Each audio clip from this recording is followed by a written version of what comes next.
Welcome to the All Things BMX Show live from RITM Studios in the busy metropolis of Hartland, Michigan. This is episode 29. Mr. Bill, he is our special guest. What? I think it's 28. Sorry, dude. 28. You're going to start the show off with me cussing already. 28, 30, Who knows? 29. How many people keep track anyway?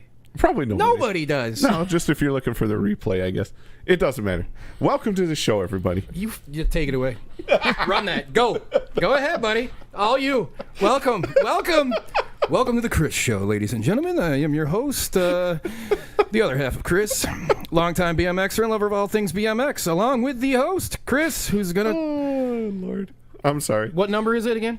28. Okay, it is 28. Chris, as always, did you get the chopper today or the airplane? Which one was it that you flew over today? Oh, I had to do both. I don't know. Took both? Yeah. Commuter, right? Right. Yeah. Commuter. Good talk. I have no idea. Still disappointing little kids by not giving them rides. The birthday's coming up at the end of the month. They definitely could take a ride down to Toledo on that helicopter. Oh, for the national? Yeah.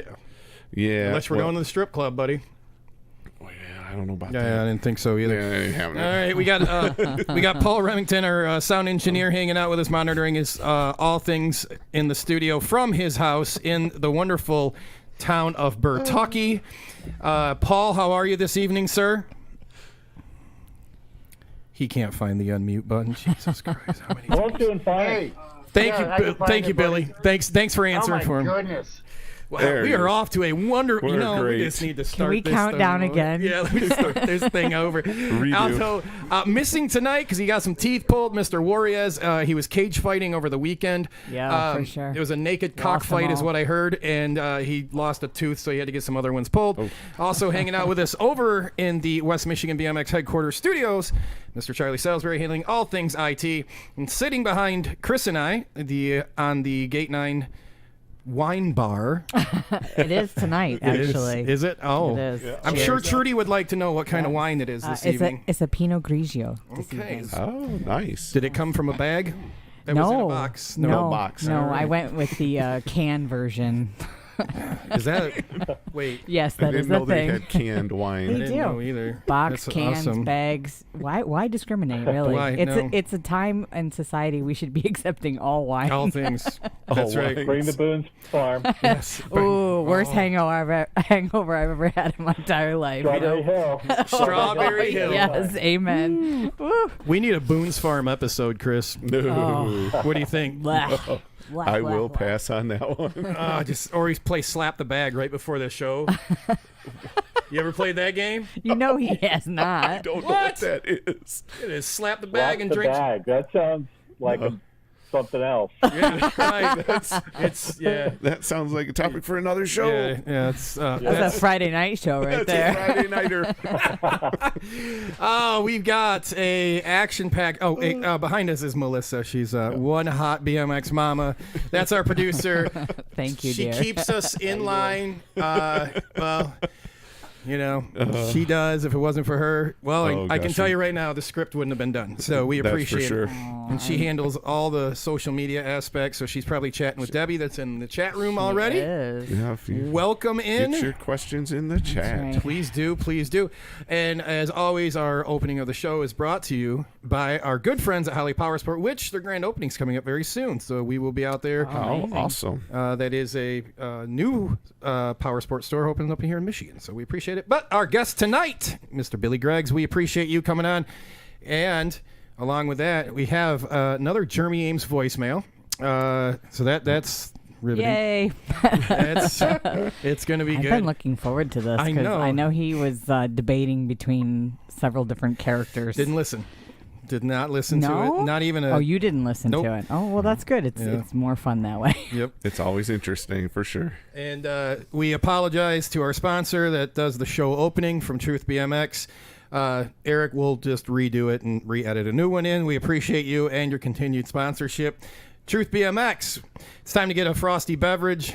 Chris, get your pickled bologna. Ugh. Get them Mandingo pickles. And Mandingos. don't be late for the gate. Chris, tell them where we can listen to the show. All right. Welcome to the show, everybody. Thanks for stopping by tonight. Make sure you like us on Facebook. We are YouTube, Twitch, Twitter. So we're on all the social media. So our live feed is sponsored on Facebook by our friends over at Heavy Pedals BMX Zine. So go check them out. We have T-Bone BMX supporting our YouTube channel. We have RSVP Wedding and Event Planning is covering the Twitch. And we also have Twitter Periscope is sponsored by our friends at Holly Powersports.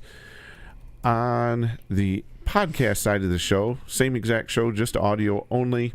You can find us on Buzzsprout, Apple Podcasts, Spotify, Google Podcasts. All our podcast shows are brought to you by the good folks over at Gatenine Custom Number Plates. So if you're looking for a custom plate for yourself or your team, get a hold of the folks over at Gatenine. Billy will take care of you and get you what you need. As always, we would love to hear from you. You can email the show with any information, any news, rumors, or gossip, anything you got going on at your local track at allthingsbmxshow@gmail.com.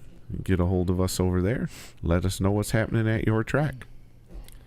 All right, what time is it here? We're going to go pay a quick bill and listen to our friends here at Magic Motorsports. We're going to be right back with our guest this evening, Mr. Billy Griggs. Hey, Metro Detroit, it's time to experience the coolest store you've never been to. Magic Motorsports in Waterford. Discover over 40,000 square feet of savings. From motorcycle parts, accessories, and service to hoodies, coats, jackets, and sunglasses from Oakley and Spy, and so much more. Looking for that perfect gift? You'll find it here. Get big discounts on everything every day. We also carry the area's largest selection of BMX bikes and accessories. And we change motorcycle tires while you wait. Magic Motorsports on Dixie Highway just west of Telegraph in Waterford. All right, and we are back, and we want to welcome to our show this evening our guest, Hall of Famer. The list can go on and on. Frame extraordinaire builder, one badass racer, still just killing it the other weekend down in Indiana. The accolades could go on forever. Mr. Billy Griggs, thank you for joining us this evening. Thank you. Pleasure to be here. Great. Well, welcome to the show. Like we said, we appreciate you stopping by, hanging out with us for a little while here.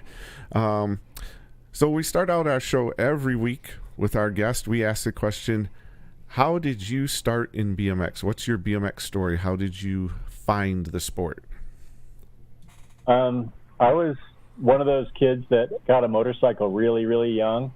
And so I was a fan of motocross. And with my dad being a long-haul truck driver, he was on the road a lot. So I didn't get to go out to the desert as much as I would have liked to while he was gone. So I just imitated everything that I wanted to do on my motorcycle, on my bicycle. And I had a group of neighborhood friends, like 5 or 6 of us, that we just went around the neighborhood raising hell, building jumps, doing whatever. And so one year in 1980 for the holidays, we had gone back to the East Coast to New York to spend the holidays with my grandparents. And when I came home, all my friends had gotten new bikes for Christmas and went and had gone out to the Orange YMCA, did their first race.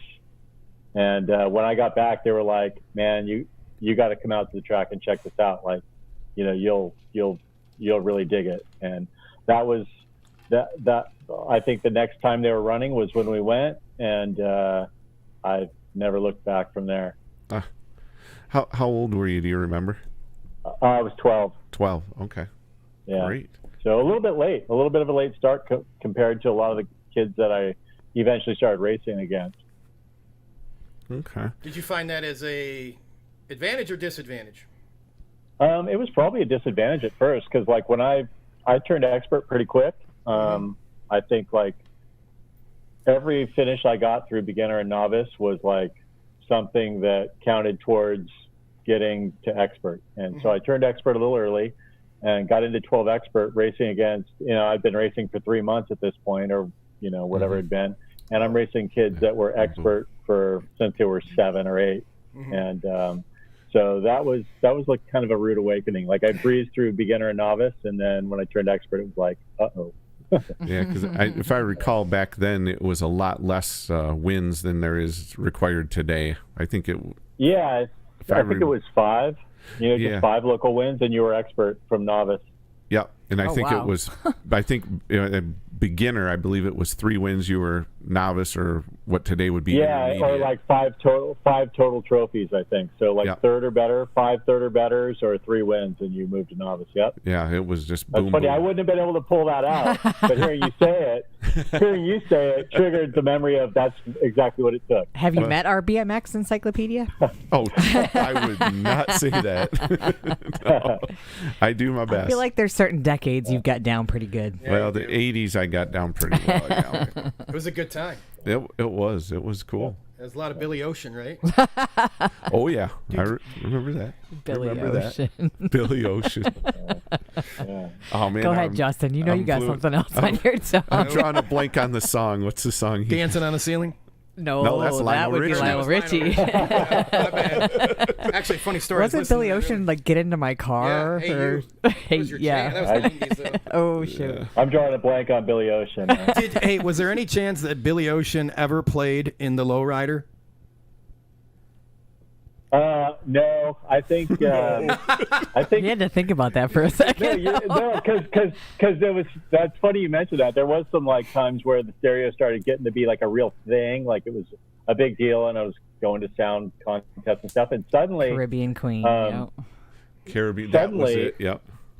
it didn't really matter what music you liked. It mattered what music sounded the best on your system. You had to have And that boom so that kind sound. of opened me up to a lot of music I probably would have never listened to. I think at one Right. point, like, there was some Michael Jackson. I think the Bad album was something that all the people for involved sure. in that were talking Oh, yeah. about. I had Like, that. this is sonically so incredible. You have to. And I'm like, no, I No, have you really no don't. interest in that.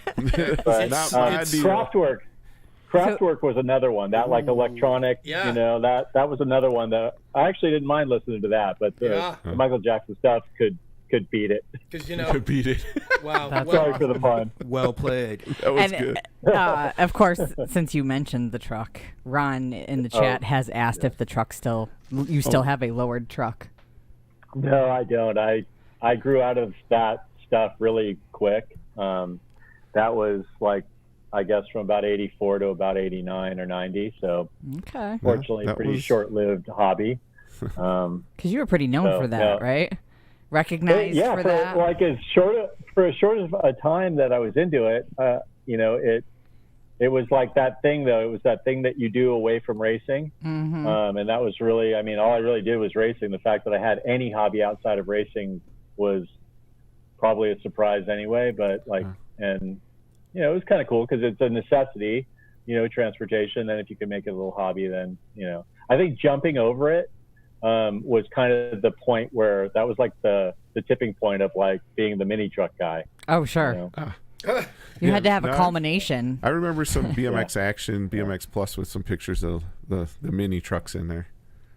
Yeah. Well, that's kind of like the standard picture that Kyle just did, right, with the car. Oh, yeah. When Kyle jumped, yeah, we had a guy out here.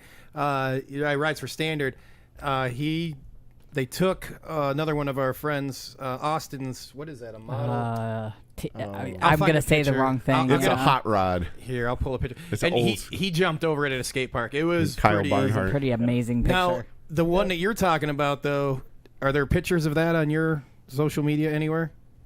We can grab yeah, them. it was the BMX action. It was one of the hot shots, and I Okay. think it was 86. So, and it's actually the same truck that you guys have a picture of, except that the truck, when I bought the truck, it was a black truck, and it was still black when I jumped over it. But then it got crashed and had to go to the body shop for a lot of work, and it came out of the body shop white. with a bunch of disco stripes all over it. And, Well, I mean, it's in there getting painted. Might as well, right? Yeah. That was kind of it. I probably would have never done that anyway, but since it got wrecked, it Yeah. may as well, Right. you know. Well, make sure you guys get in the chat, get your questions in there. Melissa will sort through them for us. So Yeah, he's got some fans in here already. awesome. Let us know where you're listening from, watching from. Agent 09 wants to say hi. What's up? Says you guys got quite a history. Agent 09. Nick DeSanti. Yeah. Oh, Sky. Well, he's not Skyway Nick anymore. What is he now? Like 09 He's or 09 Nick. Yeah, Agent Zero. Oh, okay, Skyway Nick. Yeah. Hey, Skyway Nick. We spent some time talking to each other on a different show a couple times. Oh, yeah. Yeah. That other show. Yeah. The Rail to Berm guys. Yep. Mm-hmm. Yeah. Yeah, no, they're good dudes. Help me get this started. And then Oh, right on. Caesar Did a lot. Ganad. Oh, yeah. What's up? He says, San Diego. yeah, that they're missing you down in San Diego. They haven't seen you in a while, and hopefully you're doing all right. Well, I saw that new ownership happening at Kearney, so I might be down there. And then there's that Sweetwater Bike Park. I was just having a conversation about trying to get down there in the next few weeks. So, anywhere we can ride. Chula unfortunately is still closed. So, I mean that's the main attraction down there. But hopefully Kearney's gonna be stepping it up too. And again, that Sweetwater Bike Park looks insane. So looking forward to a couple of San Diego trips soon. Absolutely. All right, so, let's here. Well, I'm looking for this.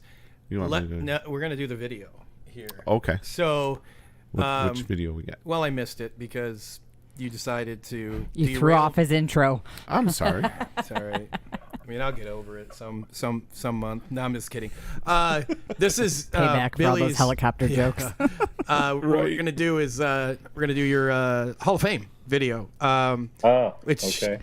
You were saying when we talked before, and you're gonna hear it when we play the video about your time limit. But I got to tell you, pretty much go through and scour these videos, so we have stuff for the shows and whatnot. Still, yours might have been the shortest one, but hands down the best one so far. Oh, I appreciate that. Thanks. I still look back at it, and I forgot to say tons of different things, and probably said some stuff that I wish I didn't say. And it's been like 7 years ago, coming up on 7 years ago now. So it's, I enjoyed your humor. The longer it gets away from that, looking back at it, you go, yeah. Wish I would have had 20 minutes, not 7. As soon as that 7-minute time ticker started going, I just went, right.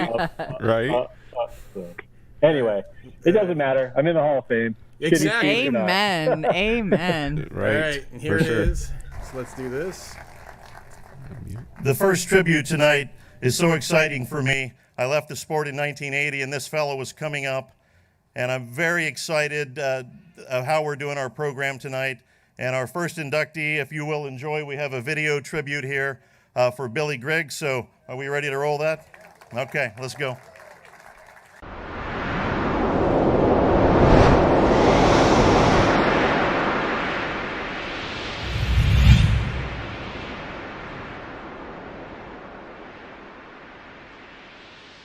Known best as Mr. Bill, Billy Griggs was one of the most stylish racers of the late 80s and early 90s. As a top-ranked amateur, riding for CW, Mongoose, Schwinn, and Redline, Mr. Bill was known for impeccable style as well as speed.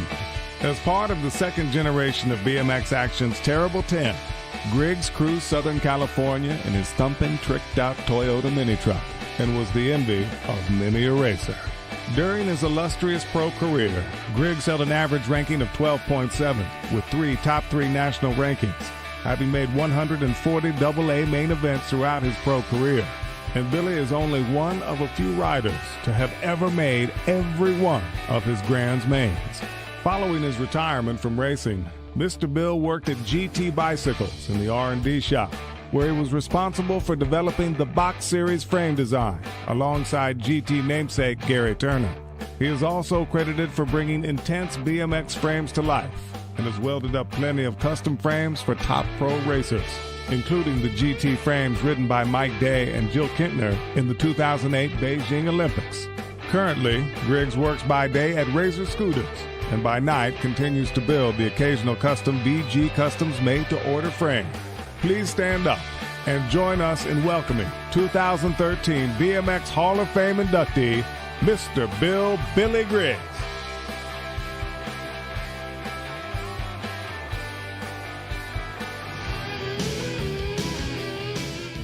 Hello, Cleveland. Oh. Throat's a little sore and I don't know what happened. Maybe it was racing today. I thought my legs would be sore, not my throat, but there's a lot of people to thank. We only have 7 minutes. I don't know how that's going to happen, but I'm going to do my best. First off, my wife loves just lovely tonight. She's so beautiful. If you haven't seen her, you have got to see this woman. She is gorgeous. And how she puts up with me, I'll never know. But, you know, racing for me was the first thing that I ever did that I really latched onto, that I was decent at. I couldn't carry a tune, so I got kicked out of the choir when I tried. Wasn't much for stick and ball sports. I loved to ride my motorcycle and got my first motorcycle when I was 3.5 years old. And my dad didn't think I could ride it, but we tried. We ran around in the backyard in circles, him running behind me, holding onto the fender. And as it turned out, motorcycles was probably a little scary for me. And my dad, being a long haul truck driver, was on the road a lot, so I didn't get to ride as much as I would have liked to. So we found BMX. It was something that I did when my dad was on the road, and I didn't have the opportunity to ride my dirt bike. I went out and imitated everything I wanted to do on my dirt bike on my BMX bike. And the neighborhood guys, we all got together and built jumps out of everything. And it was just, it turned out to be the thing that was a standout thing for me. And it was great that my parents finally had something to leverage me to do good in school with. So, as we got going, bike shop sponsorships and racing 3 and 4 nights a week. I mean, it was a quick path. The Orange YMCA was full of great competition. One of those very, very competitive guys is here tonight, Brian Gass. He had been racing for a long time when I started, and let me tell you, this guy gave me lessons that, they went with me to the last day that I raced AA Pro. Just mainly how to use elbows in the corners. But, along the way, there were a lot of guys, that I raced with that I learned from. A lot of those guys are in the Hall of Fame. It's overwhelming to me that I'm in the Hall of Fame with childhood heroes and idols, competitors, and great friends.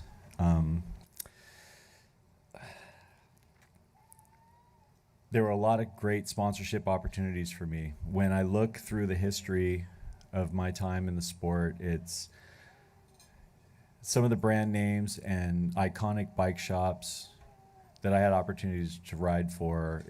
It shocks me when I look at the list. The very first guy that grabbed a hold of me and told me that I had something special and he was gonna bring it out of me is here tonight. And it's a big deal to me that my first bike shop sponsor ever, Brian Skura, who did BS Bikes, is here tonight.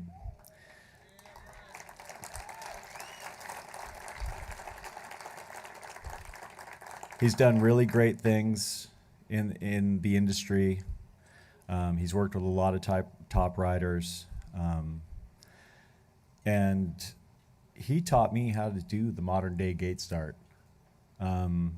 He would hold the gate behind the shop and really just make me go and hit it so that I wouldn't be afraid to hit the gate anymore. And, the starts turned into something that was a big part of my career and helped me, again, the way Brian Gass's elbow tricks did. Brian Skura's pioneering gate start really got me down the road. So, but, into the factory team days, riding for CW was the breakthrough sort of team that I got on, and it really made it gave me an opportunity to go to some big races and develop skills and experience and calm down at a national, and moving on to Schwinn and Mongoose were great as an amateur, and finally landing at Redline was amazing. Lynn Caston, Steve Giberson. They brought me in and gave me an opportunity to just do my best. And then, you know, when it turned into a SBS brand, Chuck Hooper was amazing to me. His son's here tonight, Craig. Craig, thank you very much for your attack on social media to kind of help me get here tonight, and that's a really big deal to me. After that experience on Redline, I got this phone call after the 1990 Grands. I was living at home still. My mom came to me and she said, Bob Harrow's on the phone for you.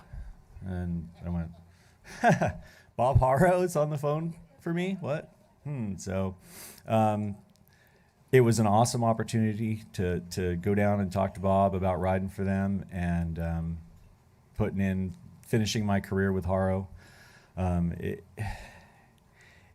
It was one of the hardest things I ever did, though, to call Chuck Hooper and tell him, you know, this is the opportunity I've got. And we discussed it. And at the end of the day, he said, you know what? That's a great opportunity you've got. You've got to go do it. And I'm still grateful to him for that. He mentored me in a lot of great ways that were beyond what a normal sponsorship-rider relationship were. I still, to this day, will refer to him as Super Duper Hooper. That's what I would say when I'd call. I'd ask, hey, can I talk to Super Duper Hooper, please? So, anyway, you know, that kind of covers the sponsorship end of things. Again, I'm a very fortunate person to be here tonight. It's really overwhelming. So, I'm going to go ahead and leave here right at 7 minutes on the spot. Thank you, everybody. I want everyone to have a great time tonight. Drink up, Johnny. Thank Breakfast you. Club reference. Mike Miranda's on too. Oh, Miranda, too. Man. All right. Hollywood. Thanks Good for job. joining. So now we got to see the speech. Lots of interesting tidbits in there. Yeah, they're telling your stories. Yeah, for sure. But I In the have chat. I have a question first, though. Oh, yes, Is that okay if I jump into that? absolutely. Okay. Sure. So, Mr. Bill, I am the naive one on in this crew. So BMX is really relatively new for me. So when I was going through your bio and kind of working on our script a little bit, I noticed something in '92 that you were named number 4 on the dirtiest riders in BMX list.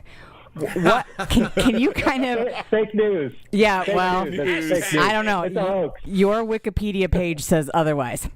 So I'm just curious if you could dive into that a little bit, because I'm not sure what that is. Yeah. Or how do you earn that? I mean, the elbows out, I get. Yeah, I mean, we just got a little bit of Brian Gass taught me correctly that, BMX back in the 80s was pretty much, well, all the way up, maybe until like all asphalt turns and clipped in shoes. BMX was like the hockey of cycling. Okay. And you pretty much fought for position in every corner. It didn't matter if you had to put your foot out or put your foot down, because you had the freedom to do that with a flat pedal. And there was just this level of aggression and style of riding, especially when I turned pro, which I think that's like the pro years in '92 for me. And so as an amateur, it didn't happen a lot, but in AA, there wasn't like, there was some etiquette. There were certain guys that you had certain relationships with that you knew you were going to like go through the motos and the semis and you're going to race them pretty clean, but there were some guys you didn't. And so, it was just it was everyday racing. I mean, really anybody could have probably gotten called a dirty rider Just back a little then. novelty But there. Right. Yeah, I think that list, it shouldn't be the dirtiest riders. It should be like the cleanest dirty riders. Like, who could do it and get away with it. And stay on your bike. Yeah. And so, I guess I probably wound up on that list because I could manage to put someone in a rough position in a corner and not have it like affect me at all. I could just sprint off the corner without even, because there's just certain ways you do it. I like it. And Well, Debbie in the chat says rubbing is racing, so I would imagine that goes right along with that. sure. right. Yeah, absolutely. Absolutely. And back then in AA, with 8-rider motos, completely cleaning somebody out for fourth is racing too. Mm-hmm. Sure. Mm-hmm. Sure. Did you? We ought to hit him up and see what he thinks on this right here. We had our good or bad move of last week. Actually, it was down in Indy. You were there with us. Yeah, he would have watched it. Because you would have been in line. You'd have been 2 motos behind me, so you might not have saw it, but you were at the bottom of the starting hill, so you probably saw the dude when he went through the fence. I saw the mangler mangle that guy right here, buddy. Boom. Yeah. Good or bad? Yeah. What do you think? What's your take?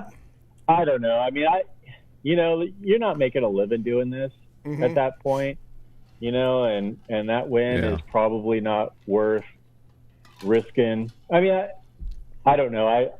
I don't know if George's intent was to put him over the turn or just aggressively get by him. I have no idea what his intent was, so it's hard for me to really comment on it. But I would hope his intent wasn't to put him over the turn. But if there was some prior stuff going on, if it was payback and that's what he felt like he needed to do to get his point across, then maybe that's why he did it. Again, I'm speaking without knowing anything that George was thinking when he did it. Right. At this point, what racing is all about is about staying healthy and having a good time. And I would rather pass somebody without touching them nowadays. Yeah. Keep it clean. Yeah. And, honestly, I think that's more impressive if you can come from behind and make some passes and win a race and not touch anybody along the way, not ruin their race. I think that's the way it should be done. So, I don't know where George's head was at, but I'll give that one a thumbs down. There you go. That's fair. Thumbs That's down. a good answer. All right. Yeah. All right. Yeah. So on with our top number 4 in the dirtiest rides, you also made the list of the terrible 10. What is that? That was a BMX Action list. I know the original one. I don't know what you would call it, like the terrible 10 part 2 or whatever. I don't know. Is that like Michael Jackson's Who's Bad, or is it like like bad is good? It was the top 10. Go ahead, Billy. I'm sorry. BMX Action Magazine did a 10 fastest amateurs article, and I think they did that in '83, and that was the first one they did. And it was like, I can't name them all, but it was like Richie Anderson and I think Dee Dee Leone was in there, Charlie Williams. It's all the Doug Davis. kind of fastest. He was in the second one. Second one. Okay, sorry. Yeah, he was in the second one that I was in, but so in '86 they did the next version of the Terrible 10, and so I made that list as one of the 10 fastest amateurs, and I guess it was worldwide. I don't know. That's very the cool. The magazine went around the world, so I suppose if you're in the Terrible 10 in there, it counts for the world. But it was just a little fluff for the faster amateur guys, and looking back at that one, I think that. Looking back at my class of the Terrible 10, I think you've got probably, I'm going to screw this up, but I think there's at least 6 or 7 that went on to be in the Hall of Fame. Wow. So, that's pretty amazing. Doug Davis, Eric Carter, Charles Townsend, myself. That's kind of where I start to run out of, broken helmets on the shelf, broken helmets in the past. But, Right. But so it was pretty good. I mean, it was kind of like a Future Pros article or whatever. Gork brought it back to Pull Magazine last year and did a Terrible 10. That's why. I remembered the name. Yep. Yeah. No, that's cool stuff. Yeah. So, yeah, it's kind of neat. So we all look like if you look at that photo, it kind of looks like a John Hughes movie being cast. That's awesome. The references are killing me. All right, so Hollywood, as we mentioned, is in the chat, and I'm just going to razz you a little bit and read what he wrote. This could go so many different ways. I mean, I think he's Yeah, he would like me to ask if you still talk in your sleep. And the story goes, a bunch of us on CW found out the hard way that Billy would talk in his sleep. One time, Billy sat up in his hotel bed and started screaming. Dirk Davidow started yelling back at him. This was somewhere around 3 a.m. the night before a race. Are you a stress, sleepwalker talker? No, I must have just been, I think that was a one-off. I've never really heard anything about talking in my sleep. Snoring, that's like chainsaw territory, but talking in my sleep, not really. So that was probably a dream, and probably was a stress dream, because I was pretty young at that point. I was 13, and we were 4 to a room on CW. So I was probably, I can't remember exactly, but I was probably sharing that bed with Dirk Davidow, younger brother of Denny, by the way. Yeah. So I was probably sharing the bed with him, and it probably woke him up and scared him pretty good too. Sure. Little I didn't even really know him that well, and now I'm sharing a bed with him. But we were CW was an awesome team, but we were 4 deep in a room. Yeah. Had a budget, eh? Hey, that was. Yeah. Were you down at South Carolina for that race too?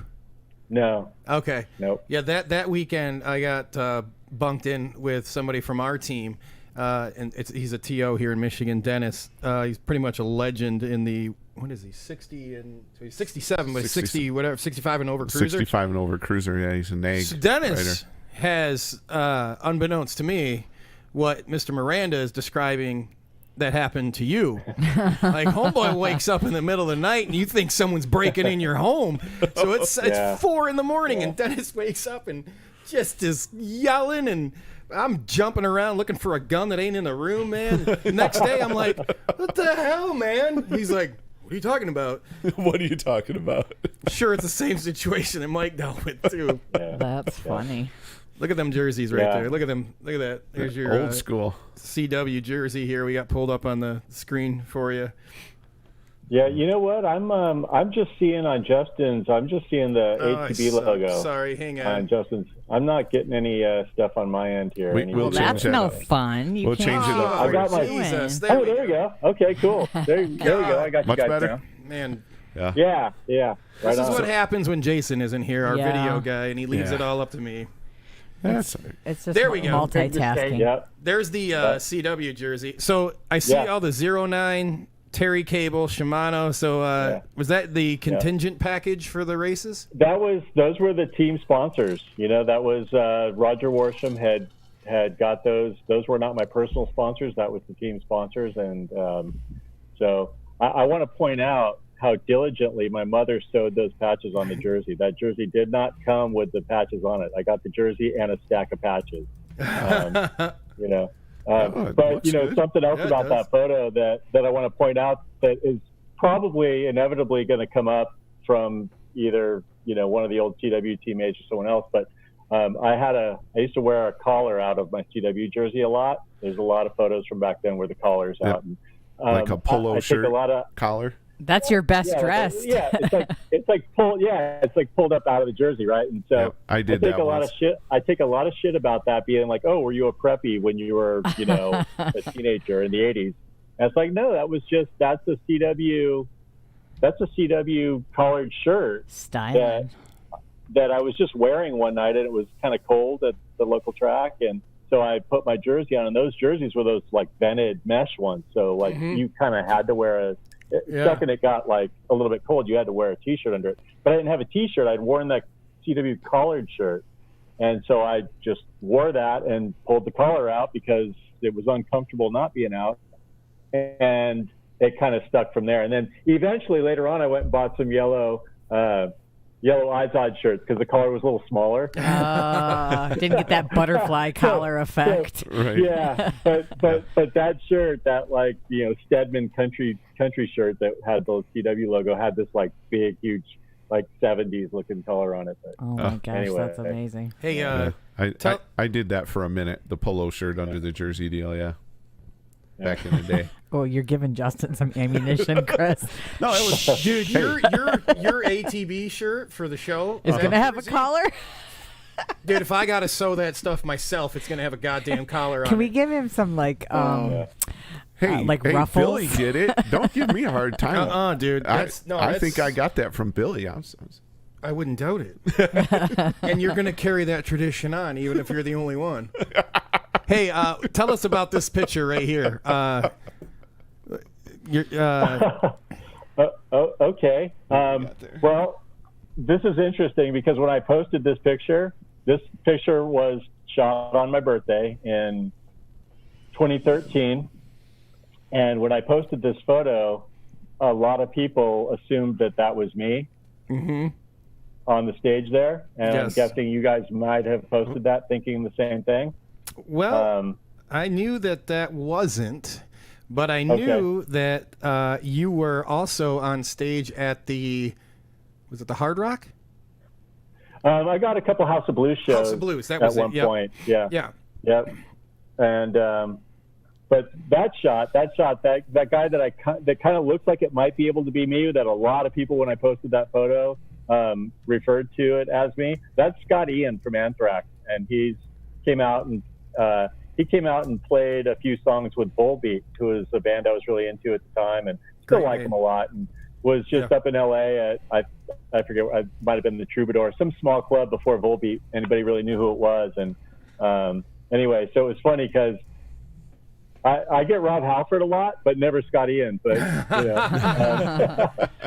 but anyway, that was pretty funny because I guess at a glance, that could be me. I don't look down when I play guitar though. No.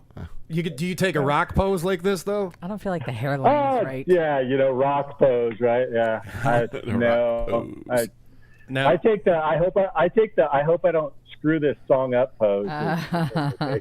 Now, that is in fact me on the left there. That is not Scott Ian or Rob Halford. And that was sometime like 2001 or 2-ish, 2001, I think. And that was opening the night for, I think it was Manic Hispanic and the U.S. Bombs. Wow.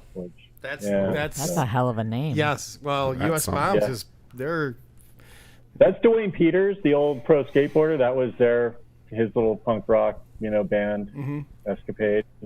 And Manic Hispanic is kind of like one of those, if you're not familiar with it, it's worth a look. They're a cover band that do a lot of 80s punk rock songs, but then put a Mexican twist on it. Oh, that sounds fun. They do X Los Angeles, but they do East Los Angeles. So that's very nice. Funny. Cool. Now, do we got any questions in the chat room, Melissa? We do. We can go a couple of different directions. Oh boy. Let's go with Tracer's question and kind of pulled us back to BMX. He was wondering what your main motivation for the Off of the Couch tour was.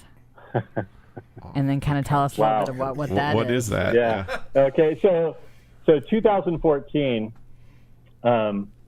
2014 was my first year back racing, going to like more than just one occasional national, which was what I did at the Hall of Fame weekend. So I just on my social media, when I was talking about like the Razor sponsorship and all that stuff coming together, I just started calling it the Off the Couch Tour because honestly, I hadn't been doing a whole lot except sitting on the couch. And so getting back going racing BMX was, a big thing. And I just thought, well, yeah, this is cool. This is like I'm off the couch kind of thing. So that's how the name came about. Ah, okay. I'm just off the couch, because I literally was off the couch. I'd been riding for about 3 months before the Hall of Fame race at Chula, and raced down there, and I got a third one day, and I was like, yeah, cool, this was a lot of fun, but I didn't intend on racing anymore after that. That was just going to be like a one and done. And then as a few weeks after, like I waited for like the high of all that, going in the Hall of Fame and coming back and racing after 13 years. And after the high of that wore down, I started getting some interest in like, hey, are you going to race anymore? And some of that interest was from work. Razor was awesome when I went in the Hall of Fame. They sponsored one of the tables, and a bunch of my coworkers came down, and I had not walked around at work telling people, oh yeah, I'm going to go race at the race too. I was like, nah, because if that goes really bad, I don't want to talk about it. Right. Of course. So let's not draw any unneeded so I wasn't attention. talking about that. But then, there was some talk about, like, when I got back to work, a couple weeks later, somebody brought it up that, like, they'd seen it online, on my social media or something, that I'd actually raced. And as that started circulating around work, that I got not just my Hall of Fame plaque, but a trophy for the event as well. There was just some, like, loose talk about, are you going to do this anymore? Like, you should do it some more. Did you have fun? Whatever. And then it kind of got presented to me that if I was going to do it some more, that, that would be a great place for Razor to put some marketing dollars and promote their brand, cross-promote their brand in a sport that's full of kids. Yes. I was like, that makes a ton of sense, and so with that, armed with a little bit of corporate sponsorship money, it then became something to really think about, because I probably wouldn't have gone out at that point and spent a bunch of my own money to do it. But when that opportunity came up to do it like the way I would want to do it, like good uniform, custom painted helmet, like all the stuff that makes it how I would like to do it. Now that I can do it that way, heck yeah, let's go do it and see. And we'll just take it, race by race by race, year by year by year as it turns out. So minute by minute. No So pressure. It was a combination. Just go out and do it. No pressure. Yeah. And it's still that way. I mean, I still literally every year that I start looking at the schedule and deciding what I want to do, it's always just, as long as it's fun and I enjoy doing it, I'm never going to let it turn into what it was when I turned pro, which was a job, So I like that. But another part of the, like, wanting to race again and how I was even riding was my health had not been good. I had a heart issue, and I was doing really well with that, and that had created a lot of neat freedom for me to get back to doing some active stuff. And so there was a little bit of, like, just all the moons aligned. My health was on the up. I was physically capable of training and racing again. The opportunity from Razor, and then and Chase and some of the other sponsors that jumped in, just all the moons aligned, and it was like, yeah, we're going racing. And I was super excited. Still excited about it. So we got to dip to a commercial, but we got to talk about this when we come back. So I have lots of questions. I work with patients that deal with this. So probably Melissa's going to have to navigate the waters, because when Billy was talking to me Monday, I'm like, and I was trying to keep notes on, like, all the what he's went through. Yeah.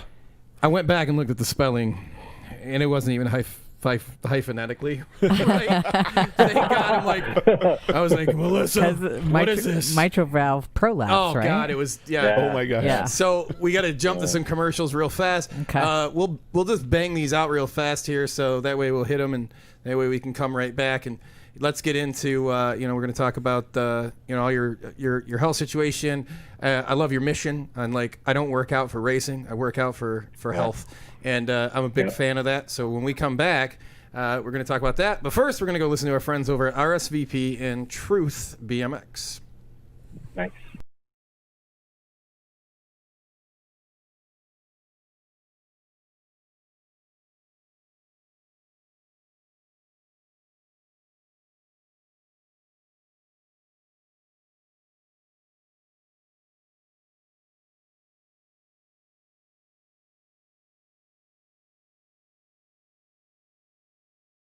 RSVP Wedding and Event Designs.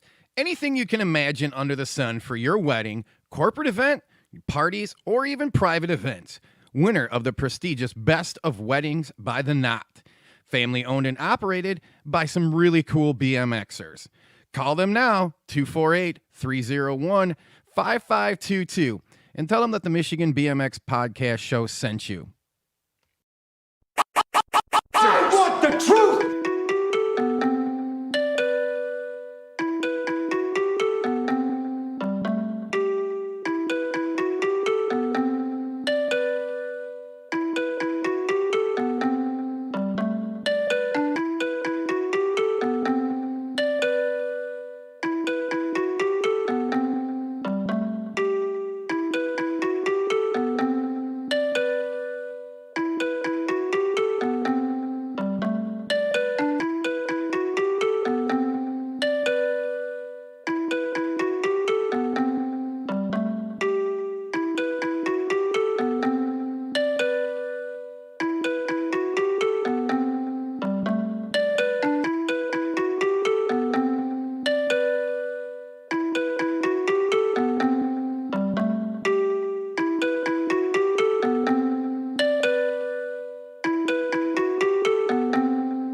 You can't handle the truth.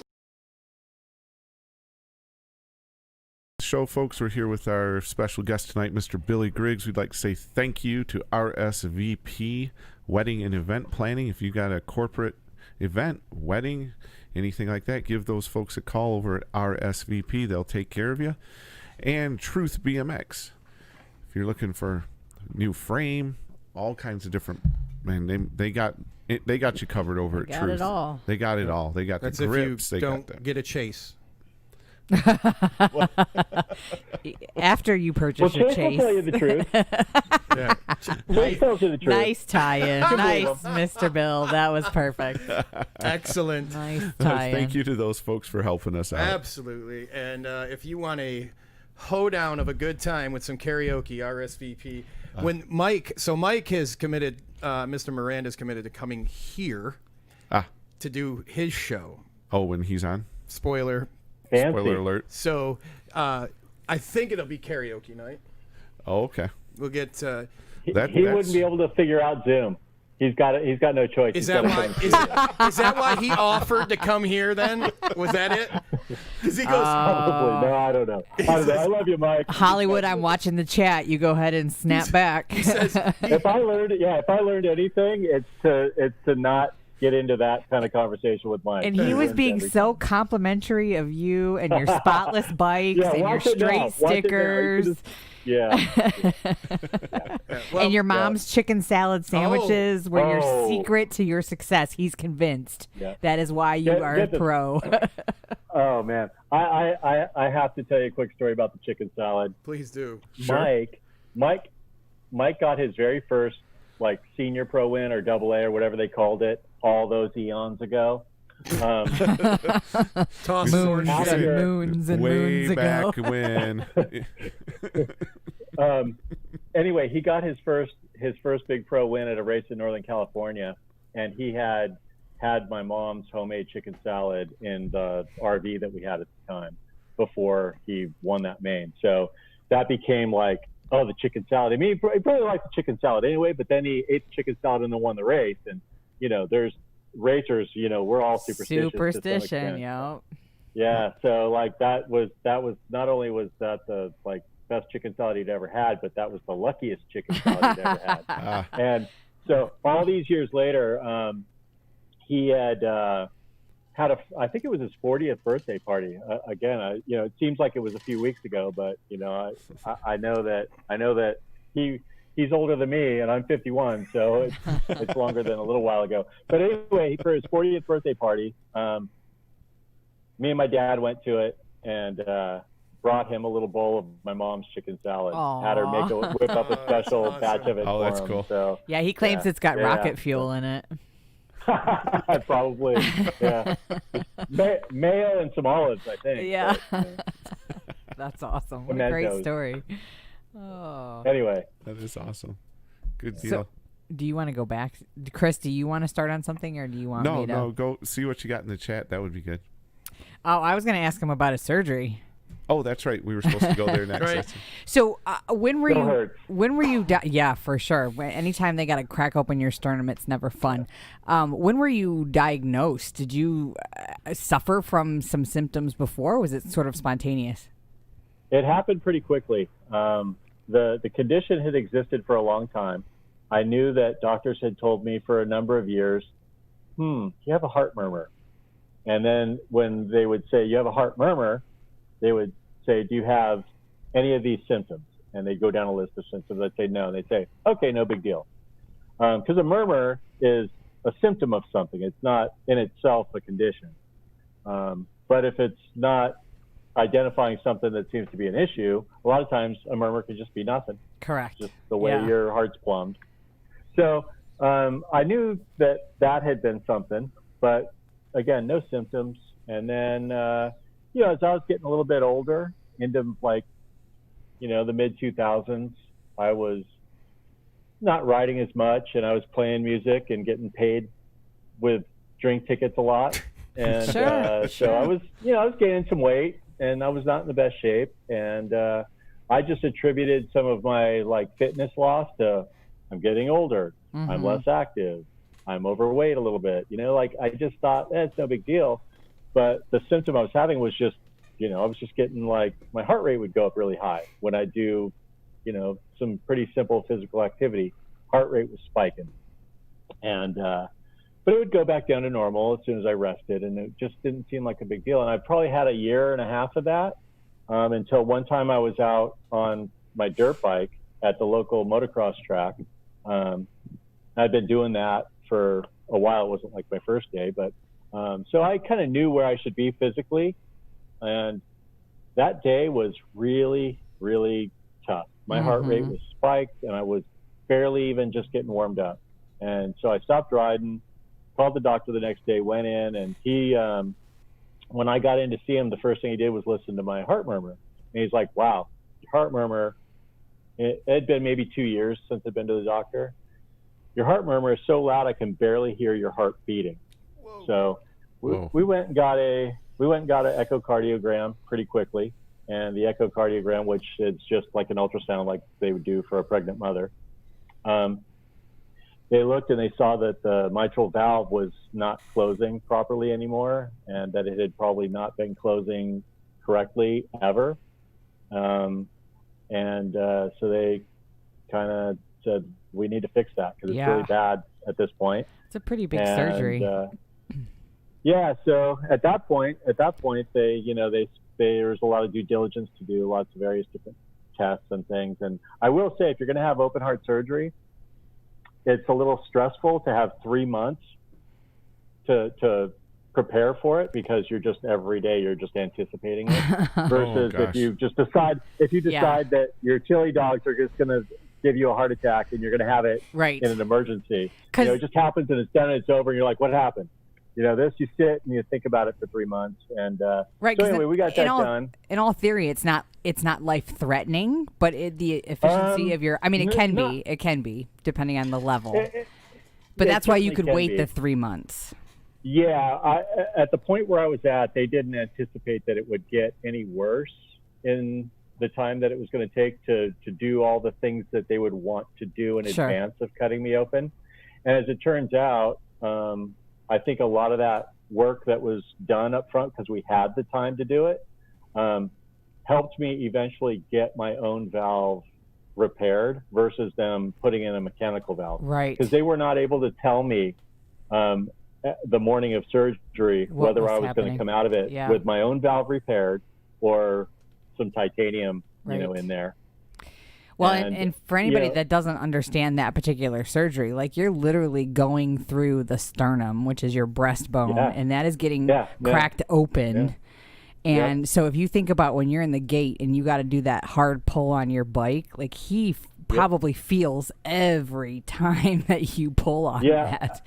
So I have wires in my sternum where they, put it back together. Put the sternum back together. They put it back together and they wire it up. And those wires, you can feel them. If you run your fingers down like my chest, you can feel them. And I feel them sometimes just when I, just moving my chest back and forth, I can sort of feel the wires poking against my skin. It hasn't always been that way, but since I've thinned down and got leaner, when I was a little bit chubbier, it was body mass makes a difference. Wasn't so obvious, but but the other thing that I didn't realize was a problem until I really started training was that when they wire your sternum together, there's some bone that's gone from where they cut it. It's called a kerf. The material that's gone from the saw blade. And they don't put a spacer in there when they wire you back together. Nope. And so it actually pulled my chest tighter and rolled my shoulders forward, which created tons of shoulder issue and mobility issues. And so that's been, physically a big problem for me. I've worked really hard to overcome it, but that's a from an orthopedic standpoint, the pain in the chest is nothing compared to how it screwed up my shoulders. Oh, yeah, definitely. So I'm assuming you had some cardiac rehab and physical therapy and things like that afterwards to try to correct that. It makes a huge difference. They didn't do anything for my shoulders. They didn't do anything to help my shoulders, but they were more that rehab stuff that we did was more to do with cardiovascular blood pressure regulation. It was more internal medicine stuff. As far as the chest went, they're just like, it's just like any other broken bone. You know, it heals and it's done, and you're done. You should have went to see an OT then. Yeah. Yeah. Had I known, like, I didn't realize it at the time, you know? I didn't realize it, but yeah, I really wish that I would have. But I've done a ton of work in the last 4 or 5 years that's really gotten me a lot of mobility. Oh, based on the videos I've seen, you're rehabbing yourself just perfect. Yeah, it took me a long time to be able to low bar squat. Because I couldn't get my arms back. Oh yeah, the wingspan. I still struggle with it, but to low bar squat, like I was stuck with a high bar squat because that was what was comfortable, but I didn't want a high bar squat. I wanted a low bar squat, and so I went to work on being able to do that. And which is a great transition to his next video there, Justin. Yeah. So let's talk about this bad boy.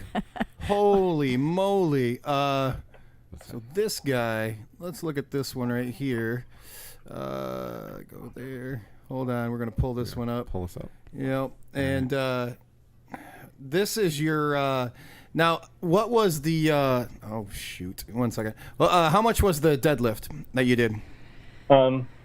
So a little bit of I post some deadlift videos once in a while just because it's something that I love to do, and I'm not trying to like talk about, oh, look how strong I am. It's just something that I love to do. And so anyway, that was I had this goal of trying to hit 450. I wanted a 450 deadlift by the time I was 50 years old. Jesus. And I wasn't able to do it because I'd gotten hurt, and like I had a little shoulder injury that my bike did, not a surgeon. But so anyway, I got kind of thrown off on my deadlifting for a little while, and I fell behind. And then when we got the stay-at-home orders for and all the tracks closed and everything, I went, well, I'm stuck at home. I've got a home gym. This is the time that I break that 450 mark. And so, I spent about a good month, the first month or so of it, just really focusing. I wasn't riding my bike. I was just eating and sleeping and lifting. And I was like, this is the time to get it. So that was the day. And it actually, I think I made that post, and I was like so excited about it being 450 because that was just like the number. It was actually 455, but whatever. Gosh, give credit where credit is due. Yeah, right. Hey, because when you're at 450, 455 is so much more. I mean, I think it probably feels like it was more though. Yeah, sure. Yeah. But so I, that was a 1 day. I rarely ever do max, 1 rep maxes. That's typically how you get yourself hurt. Jeez. But I was ready for it that day, and it came up pretty easy. I kind of wish I would have put some more weight on. I might have got it. Man, I've done 360. Yeah. And I literally thought I was going to shit myself. But I had no other way to say. There's no other way to put that. There's none. And it was the only thing I can honestly like hang a hat on was I'm like, it was 360 at the end of my workout. Yeah. Fuck it. It didn't matter. Like it was that's insane. Like 450 at any age at any level is gnarly. It sure is. So let's look at this video right here. And this is going to be you. Love the music, by the way. Yeah. You got to have Slayer. Got to deadlift the Slayer. Get the Slayer. Look at this. Here he goes.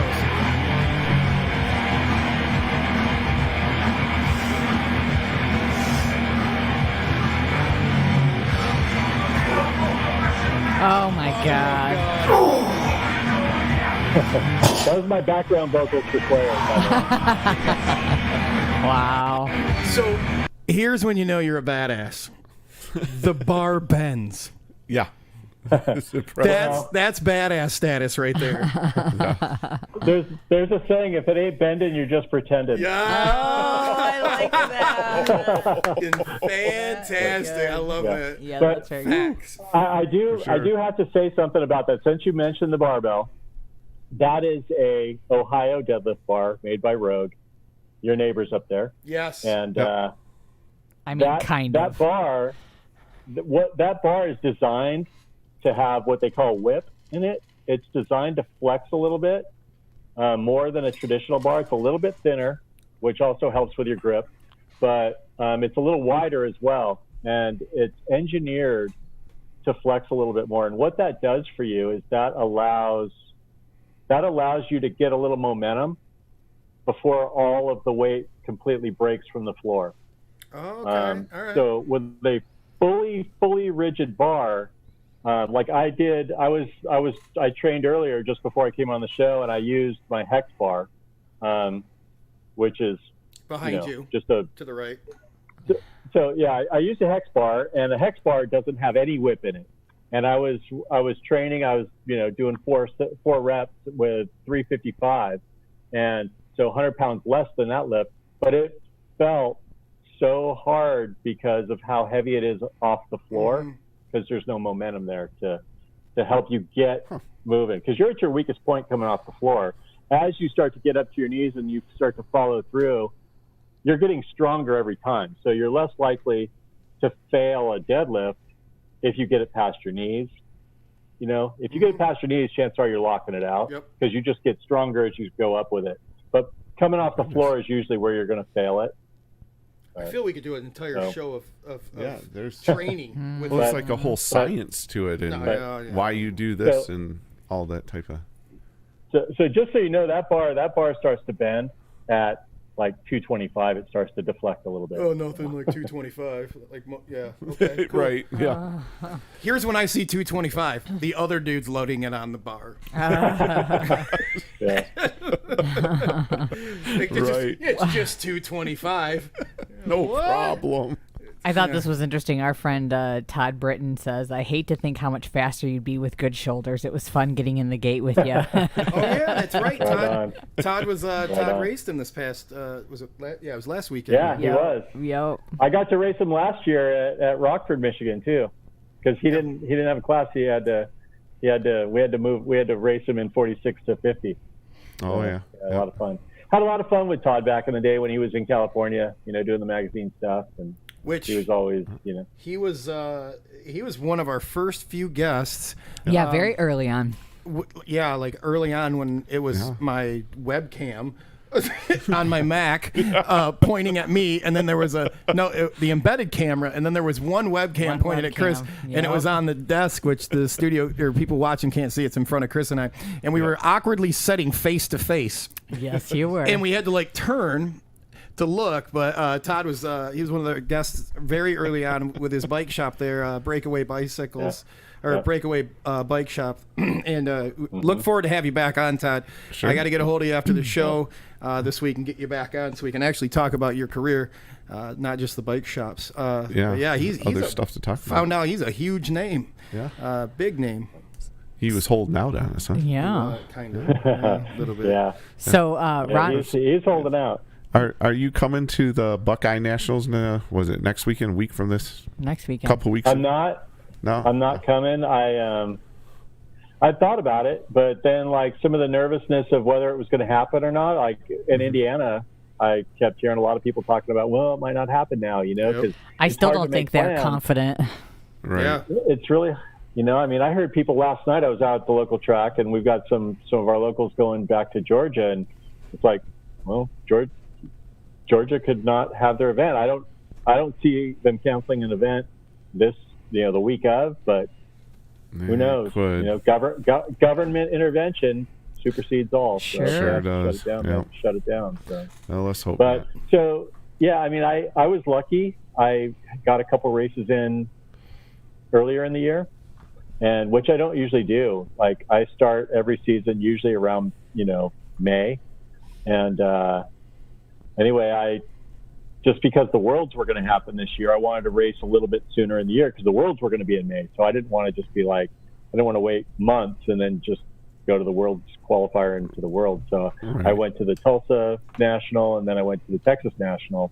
Okay. And so I got a couple scores in up front. I got 3 wins before COVID hit, and so the pressure of trying to go to races in sequence that I would normally have if I hadn't raced in February or March. I don't have that this year, fortunately. So I can kind of sit back and, you know, I definitely want to be racing later in the year as the Grands come in. So that's kind of my MO every year. And so I'm going to try to do the least amount of traveling I can this year. That makes perfect sense. I was going to say, yeah, that makes a lot of sense. So since I still see, like, there's still races on my schedule that I want to go to. Like, I'm really excited about Nashville now being on Labor Day weekend in place of Louisville, because the first ever NBL Grands I went to was it was in '83 at Nashville. So the last NBL Grands before it went to Louisville for all those years was at Nashville. And that was my first trip to that track and stuff. So I want to go there. I want to go to Louisville if it's going to, you know, whenever it's going to happen. I'm kind of holding out to find out about that. But that's always a good one in Raytown. I like the Raytown one. So I'm just going to try to do a little bit more racing later in the year. Yeah, traveling's definitely up in the air. What would you say is your favorite track? Like all time? Good question. Like back in the day to present, what would be your favorite? I probably, you know, it's hard to say, man. That's a really tough question. But I would say, I'll answer it this way. It's kind of a cop out. I hope you don't mind. No, that's fine. The track that I was most excited to go race at again when I came back racing was Louisville. Ron Walker predicted you were going to say that in the chat. Yeah, you know, that was the track that I was so stoked that they still had races and that I could go. And I didn't go the first year back, but I went the next year back in 15, and I've been there a couple times since. So I go to Rockford too, and I didn't necessarily like Rockford a ton back in the day. Like I didn't have a lot of good like results there or anything, but I just enjoyed going to that race. You know, I mean, it could be challenging because it was always hot and stuff, but I like going to Rockford too. So Rockford and Louisville. I honestly was really looking forward to South Park this year. I know a lot of people were disappointed about that switch. But Indiana was great. I was just excited to be back at a race, and the track was fun. I had a good time racing on that track, and you know, I love the Midwest. I love coming to the Midwest and racing there because I feel like it's the most like truthful like sense of who you're racing, because you can get East Coast riders, you could get some West Coast riders, and you kind of, you know, it just feels like you get the best ability to race different people. Oh yeah. So you know, I did that last year. I went on a Midwest, you know, run. I missed Rockford, unfortunately. I had a little tune-up on my heart situation last year, and I didn't get to start racing until end of July. So. Well, your personal invitation to return back to Waterford Oaks will be in the mail. Oh, there you go. Oh, I would love to. That's another. I mean, I had a great time at Waterford. I used to love going to that track. The World's in '94.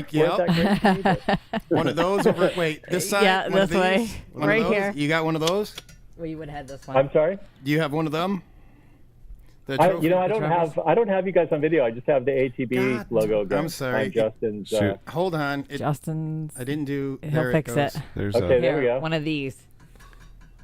These guys here. You know, I can't really see it. It's so small. What are you pointing out? Grab that. Sorry. Let me grab it. It's our. It's the trophy. Yeah, it's the trophy from the World. Oh, really? Yeah. Oh, no, I didn't get one. I didn't get one. All I came home from the '94 Worlds at Michigan was a hangover.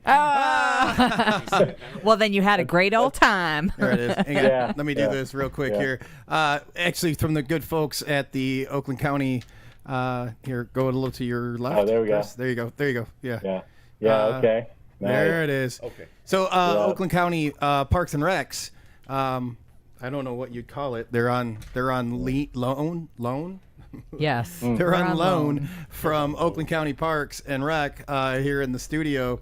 We got the male and the female trophy from there, and they're heavy. Like them things are like a good, probably like a good 20, 25 pounds a piece. Yeah. Nice bludgeoning device when somebody's sleeping and talking in their sleep. That's how I keep Justin in line. Exactly. Threaten him with that. Okay, so Ron Walker in the have more wine, Melissa. In the chat would like to know two things, 2-part question. Best amateur win, second part, best pro win. Put you on the spot. Best amateur win, and I know he predicted this one, and probably the one you beat him. I think he was in that main. He might have been in that main. He was. He says he was. Yeah. Okay. Yeah. He was in that main. It's been a long time. That was in 1986. So it was the 16 and over open main at the NBL Grands in '86. Billy, it's sticking with him because he just told that whole story in the chat. Okay. Yeah. No, that is without a doubt. That's my best amateur win. I mean, I think that the two I got consecutive World Championship cruiser wins. Those were pretty big just because they were World Championships. Sure. Whatever that meant back then. Right. But that main event at the Grands that year was pretty stacked, and the way I won it was, it was dramatic. There was a crash that I had a shit start, I slipped my pedals on the first straight, and then there was a crash on the first turn, got some position back, and then, just white lined the last straight at Louisville where it dog legs and just let Jameson Hendler push TC wide a little bit. And while they were screwing around with themselves, I just took the shortest line and squeaked by at the last second. That last straight will let you have it all. Yeah. Yeah. And I got there. I got to the finish line. I was just like, what the hell just happened? What just happened? It just, it all happened so fast. It just all happened so quick that, you get to the line and you're like, what? That's amazing. I won. How'd that work? Yay! Speaking of Grands videos, Well, he was talking about the Grands in Louisville, and I figure that's a good segue. You're right. So I'm going to roll that segue into the video from Mr. Connor Fields here of your Grands race that he did his dissertation on there, or broke it apart. So let's bring this one. Have you saw this yet, Chris? No, I don't think so. You haven't? No, I don't think I've seen it. No. You don't follow? Yeah. You don't follow the best pro in BMX on YouTube or anything? I think I do actually. Yeah, I follow Connor. He's too busy. I don't know. You're too busy being Chris flying lots of other things. Chris flying the helicopter. Yeah, there we go. In eagle suits. With no racing to post in his social channels, he had to come up with something to do to just stay out in the in the media. Kind of a smart move.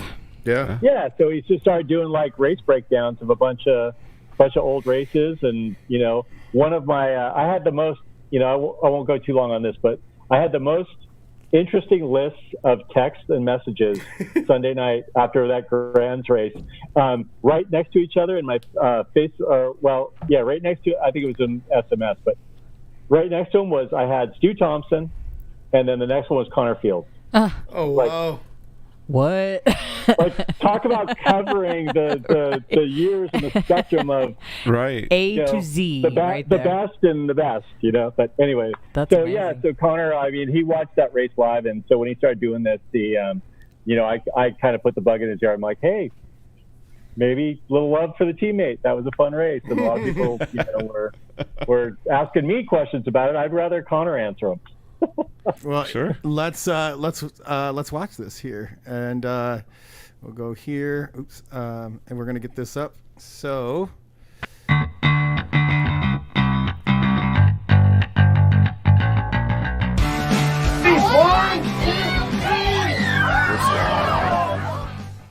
Hey, what's going on, everybody? It's Connor Fields back again.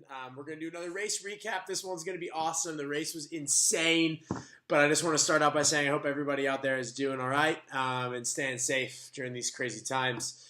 But with that said, let's go ahead and get into today's race analysis. This race was insane. I watched it live. It was the 51 and over expert main event from the 2019 USA BMX Grand Nationals. What a race. It had so much action. I actually had a teammate of mine was competing in it. I was rooting for him, and I was going crazy. And I remember watching the race just how great it was. So when somebody suggested breaking it down, it was a perfect race to do. So go ahead and enjoy. All right, so we're introducing you to the players here, going across the gate, getting you introduced. I just want to start off by saying, first of all, mad respect to anybody getting in the gate at 51 years and older. That is insane. Good for them. Seriously, just mad respect. Got some legends in the gate here as well. Some guys who race professionally for many, many years. There's a lot of titles, a lot of cups. Eric Roop, he's an absolute legend. Billy Griggs, another legend. I mean, these guys are guys that have been around since the sport pretty much began. So just mad respect to them. There's 4 main players as the race gets ready to load up that are going to be kind of the main 4 guys in this race that are battling. And the action begins right as the gate gets ready to go down and as the gate drops. Fun thing, too, is this is the final race of the night at the USA BMX Grands. There's been thousands of races throughout the whole weekend, thousands and thousands of gate drops, and the last race happened to be the most exciting. So here we go. As the gate goes down, if you pause it right at the 30-foot line, you already have stuff going on.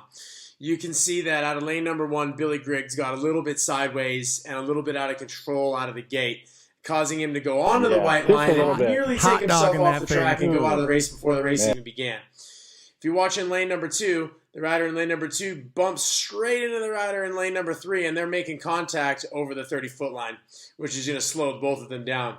Meanwhile, Eric Roop and Bubba Hayes on lanes 4 and 5 have a good clean start, and they look to kind of get the early lead. However, as the race keeps moving, Billy Griggs uses that inside line on that short first straightaway to go into the first turn even with everybody, but because he is on the inside, being even is all you have to do, and he takes over the lead here. So we got a 3-way tie into the first turn between Hayes, Billy Griggs, and Eric Roop. Keep an eye on the far left and the outside, Cody Smart. He's already, if you look at his eyes, he's already looking for an inside move here. It's not there, but remember that he's already looking for it. So as we exit the first turn, I usually like to see the guys jumping and taking it upstairs.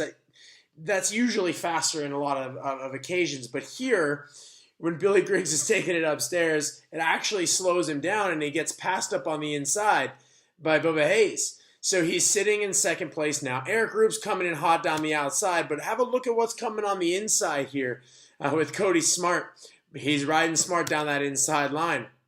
Hayes makes a huge mistake here, really bonking on this double. Going to slow him down. And because you've got a pro section on the inside, blending in with the amateur on the outside, that leaves a huge amount of room open on the inside, which Cody Smart smartly uses to his advantage and jumps up on the inside. So right here on the inside, as he's taking the lead, he's putting Hayes high. Billy Griggs sees it, high-lows both of them, does the 2-for-1 special, but it isn't quite far enough ahead to finish the move off, and Smart maintains the lead. Eric Roop sneaking up in that 4th position. And look at this.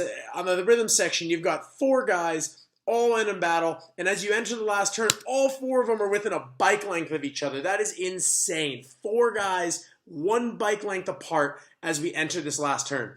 Now, if you look at this entry, Billy in the red and black here on the outside, he's already got his eyes looking on the inside. He's seeing when this move is going to happen. He anticipates it. So what he anticipates is that Hayes on the inside is going to go inside of Smart, push Smart high, which he does, leaving tons of room open on the inside for Griggs to come under. I mean, he's not even close to these guys, and he's able to scoot right under. He finishes the move and takes over the lead. However, right on this last jump here, he bonks it and almost gets past at the finish line because he bonks it. But then you have all 4 of these guys crossing the finish line. You know, we can throw a blanket over them. They were all so close. But, man, what a race. That was a race right there, awesome. Man. Wow. When you watch that, what goes through your head when you're watching it? I'm sure you've watched it like a million times. Like, what, you're watching it now. What are you thinking? No, I haven't watched it a lot, actually. Because I get so frustrated with myself for the mistakes that I made in it. Even though it went my way at the end, it's like, man, I tried really hard to give that one away, and I was just lucky that just lucky that it kind of worked out the way it did for me. I mean, I had to react to the situation correctly, and fortunately, my instincts, because you guys all ride BMX, it happens so fast that you're just kind of reacting a lot. You don't have time to think about all that stuff. It's because another 80s quote, right? When you're up there, you don't have time to think. If you think, you're dead. But yeah, you're just reacting to what's happening around you and in front of you. And Connor, I didn't talk to Connor a lot about this race before he did the breakdown, because I just wanted him to do it as if we weren't friends or he didn't know me. And right. I unclipped. Me and Bubba make a little bit of contact right before that double that I jumped, which I had been jumping it, and my intent was to jump it, but I unclipped right as we made a little bit of contact. My left foot came undone, and so I wasn't going to be able to confidently try to manual, because with him right there, feeling him, I wouldn't have jumped it. I would have manualed it, like with him right there. If I'd have been ahead without him there, I would have jumped it. But I jumped it because I was more comfortable jumping it with my left foot unclipped, and when I landed, the force of the landing clipped my foot back. Oh, geez. Oh, nice. Oh, nice. Like, That's the way really it's nice. supposed Like- to happen. Like, I mean, I'm still getting past, and then, with that straightaway being a dog leg, he white lined it and had a little bit of an advantage, but then he drifts out like he's trying to he's drifting out a little bit to not go into the next turn on the inside, because then he's probably figuring I would high-low, right? So he's trying to get a little bit wider entry into the corner to kind of cork up me doing a move on him. But then, lo and behold, Cody jumps in there and stinks up the show a little bit. And, at that point, the only move I do have is to high-low. And I kind of know that with that move, I'm going to be stuck on the outside going into the last turn. It's like, that's not really what I want, because I don't think I'm going to come from third and pass both them guys in the rhythm. I wasn't really riding the rhythm that good all weekend, and I knew I wasn't going to probably be able to complete that move. I actually didn't think that I would even pull even with Cody, but when I did, I was just like, okay, all I have to do at that moment, as soon as we hit the rhythm and I'm right side by side with Cody, I'm like, I'll get second to Cody, because that still gets me the plate. And at that point, that's all I'm caring about. Is just trying to just beat Bubba, because Bubba and Roop were the only other guys with points that could have gotten the plate. So I can get second to Cody and still win the plate. So that's all I care about doing. And then I got this. I could sense Bubba coming up, and I just knew that as far to the inside as he was going to have to be going into that corner, there's no way that he doesn't go straight to the top of the corner. And so probably mid-rhythm, I'm like, okay, I'm rolling the dice on this happening. Like, I'm already planning for this to happen. Just because the sense, I just got that spidey sense going on of where he's at, and I know he's going to take Cody straight to the top. If I'm Bubba, all I do is worry about passing me, because it's the same thing that I was saying with all I'm worried about is staying ahead of him. If he'd have just backed up and just worried about beating me instead of beating Cody, but I think he had such a run, and it's the Grands, and I can't say if I was in his same spot I wouldn't have gone for the win either, but it's easy to look back at it and say that, but that is something you're thinking about. That one main a year, you're thinking about, okay, just who do I have to beat to win the plate? And right. So as it worked out, it worked out. I mean, I dove, and that wasn't the last turn's not big, so it's not like I had a ton of momentum off the corner. There's not a lot of berm there to really, drive off of. So if you look at that, I do the high-low, and I immediately fade out left and make Bubba have to cross me over, because he's still got more momentum coming off the top of the corner late than I have coming off of the early apex I had to take. And so I cut across to break his momentum.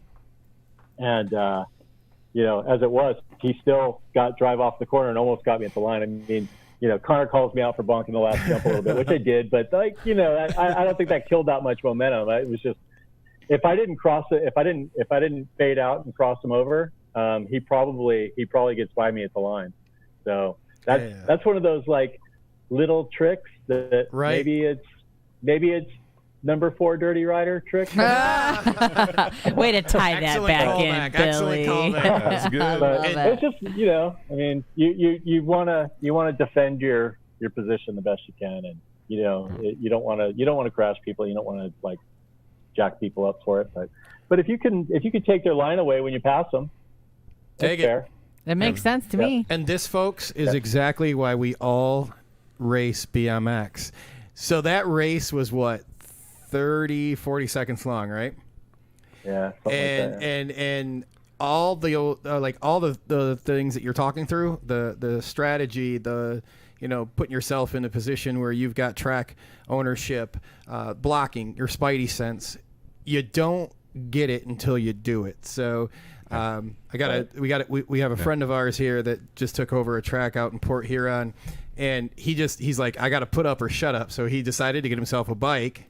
And he's riding. And I didn't know that. That's awesome. Yeah, Kurt. Good for you, Kurt. Yeah, good He deal, punched man. the ground the other day. Good for you, Kurt. Hey, we're gonna take that sound bit there and send it to him. Yeah. But he punched the ground the other day and damn near broke his hand, but falling off his bike. Anyway, but it's awesome to hear you, somebody that's been in the sport for a very, very long time, and to talk with that same enthusiasm that when I hear Kurt call me and be like, hey man, I just raced the other day, I'm up there and I'm busting the asses on these 16-year-olds, like, get out there, we got to do this. And he's in the gate talking and chopping it up with these kids out of his track, but he's fallen in love with the sport, and there is a perfect example that you just walked us through of that's there's no way I haven't been to the Grands yet. I'm going to go this year, hopefully. And we're so excited. Yeah, because when I'm excited. Anyway, I'll be there this year. But anyway, like that is, I did the NBL ones, and it's huge. Like you get in that gate, it's everything right there. All the marbles are on the table, and that's the biggest race you can be in. And you just walked us through it, and it's no different than that kid, that guy, that girl, their very first race. Everything happens. You can walk through it, and it's really awesome. I got to tell you, I can't believe it's already been an hour and a half. I know. And we didn't even get to your bike building yet, which has to be part 2. So you're coming back. Okay. Yeah, I tend to be a little long-winded. No, just please come back. We have so much more to talk about. I would love to. Yeah. So we're gonna Chris is gonna ask about who you want to thank, and then what we're gonna segue into. And we really don't jump off. We want your input on this too. Yeah, no, don't leave us. We're gonna go to the news, rumors, and gossip of all things BMX. And we love to have your input on the topics that we have. But Chris, go ahead. All right. So before the Ames Voice Okay, Mail. we're not there yet. No, I'm sorry. right here. All right. You wanted to ask him who he wanted to thank. Yeah, that's right. Yeah. Is there anybody you want to give a shout out to real quick? Sponsors, family, that type of thing. Yeah, of course. I mean, without a doubt, Razor. I mean, I've been working there. It's going to be 17 years this November. Wow. And aside from sponsoring my BMX program and helping me come back and live a dream a second time around, they're an awesome company to work for, and I really love what the company stands for. I love that we get to provide a lot of fun and smiles for kids, so I just want to give them a huge thanks and remind everyone out there that support sponsors that support the sport that you love. We sponsor Connor and Joris as well. We've done some stuff with USA BMX with giving away dirt bikes to the Grands, and I just want to put that out there that Razor's a really cool company. It's a great place to work. It's a great place to buy fun from. And just so Pete. Melissa's daughter has a Razor scooter. She does. Oh, nice. We made sure. I made sure that it was a Razor, and it lights up. It's amazing. She loves it. Awesome. That's great. We have one with sparks too. Sparks, lights. I mean, you name it. I mean, now it it's all kinds compares of with stuff. the red line that Justin bought her. So I couldn't. It wasn't. I would have got a Chase, but I got a really good deal on the red line. Well, hey, I got lots of love for red line too. And that's that is definitely coming out in part 2. But and Chase, I mean, when I decided to come off the couch and do the race at Chula Vista, Pete Delusky was the first guy to say, anything you need to race, even if it's just once. And he sent me a frame and parts and stuff. And at that point, it was just going to be one race. And then, from there on, it's just been really awesome. Working with him and Christoph and Max, they've been great. The new Edge bikes launched today. So that's what that is right there. That's what we have on the screen. Yep, go check those out. We're looking at them. Look at them. That thing looks like a speeding ticket. Just sitting there. Yeah, they did a couple colorways this year too, which is new. They've got the red, white, and black, which hey, I'm a fan of that. And then they've got some blue versions as well, black and blue. So. And my baby's shopping some new frames, so maybe you should be looking at those. All right, well, I got the okay, so I'll probably be ordering. Look at that one. Well, if you need a 21 and a quarter inch top tube, let me know. I got some race bikes, old race bikes. All right, we'll be talking. There you go. We will be talking Stick after with the me, show. baby. Stick with me. So the Edge line dropped today, right?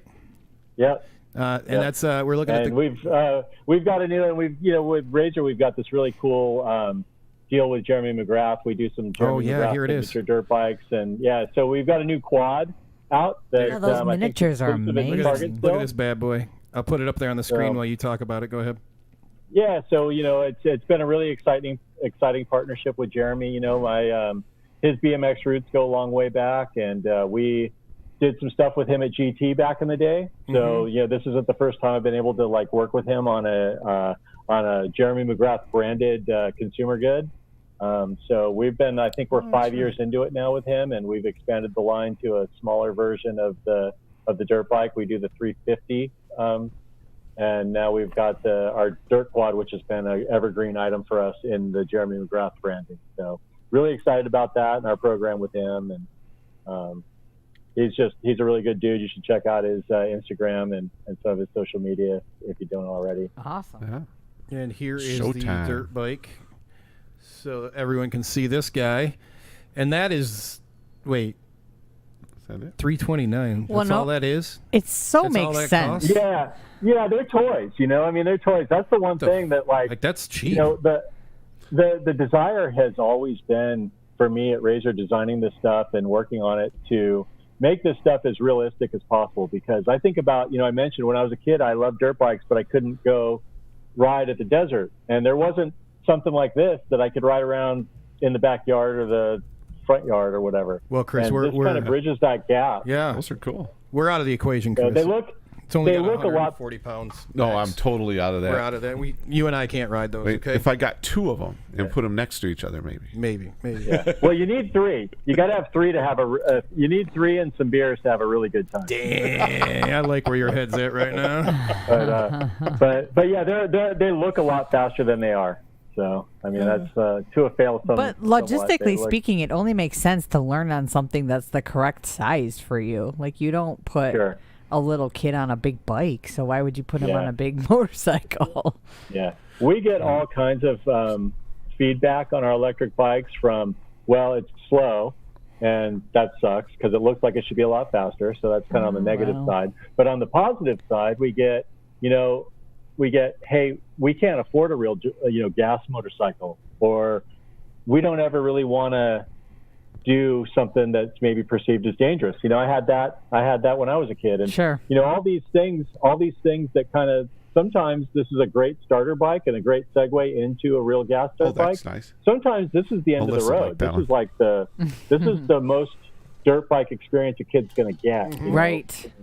From a safety standpoint and just whatever, So it's really neat. It's really neat to have a product that kind of fills a lot of different priorities, including old guys having beers and crashing And racing. Yeah. That's the part that love scares it. me. We have like a cul-de-sac here, man. Yeah, I'll get a couple of them, man, and we're going to be... That's an emergency trauma waiting to Dude, happen. the homeowners association is literally going to shit the bed. You thought you thought the surgery that Billy already had to go through was bad. Just wait. It won't be bad as long as we're like 9+ beers deep. It'll be the next day that's going to be really bad. No, we need to get Billy to come out here and run that with us. Oh, there you go. Well, if you guys check out the crazy cart too, that's the real whole. Oh, I saw that thing. Yeah. Where is that? Hang on, because there's been a viral video that goes around about these people out, and I think it's kind of by you. They like fly down. I think it's San Diego area. They like fly down some hills. And they race those. I gotta find that cart thing. There's like that thing became so wildly popular that it kind of like it spawned its own sort of like cult following. Yes. And there's like racing leagues and all kinds of things. And they drift them things, man. They like fly around corners and drift and everything. Yep. Bad idea. Wait a minute. And then, and then like even professional race car drivers are like, oh, this is so cool. You know, they get them for their kids so they can learn how to like counter steer and hold it sideways and. Hang on. Oh my god. What was it called again? Crazy cart. So the crazy cart. Okay, hang on. We got to find this. All I see is sparks. Yeah, well, that's the. You'll see a lot of sparks. For a while there, it was like put sparks on everything because the first time we did it onto a kick scooter. So if something gets some momentum, suddenly it gets like everything we can do to it, like every accessory we can put. Yeah. So did you design this crazy cart, or were you part of the team, or how that? Part of the team. The crazy cart was an interesting story because it had been in the can for a long time. The concept came around early. We prototyped it, and we had it for years as just one of those like never was items. Nope. And then finally, somebody that works at Razor, who became kind of the face of the crazy cart, he made videos of it. And that video, he just stumbled onto a viral video that he made. And the video was just because, like, he liked using it. He was like one of the employees that loved riding it the most. And he really took some ownership of that product and made a really cool video. And lo and behold, the video went viral, and suddenly all of our retailers wanted it. Well, we weren't ready to make it. But this video suddenly created all the demand because when that thing was designed, it was totally fun, but YouTube wasn't around yet, so nobody could really see the function until. Is it electric? Yeah, it's electric. It's got.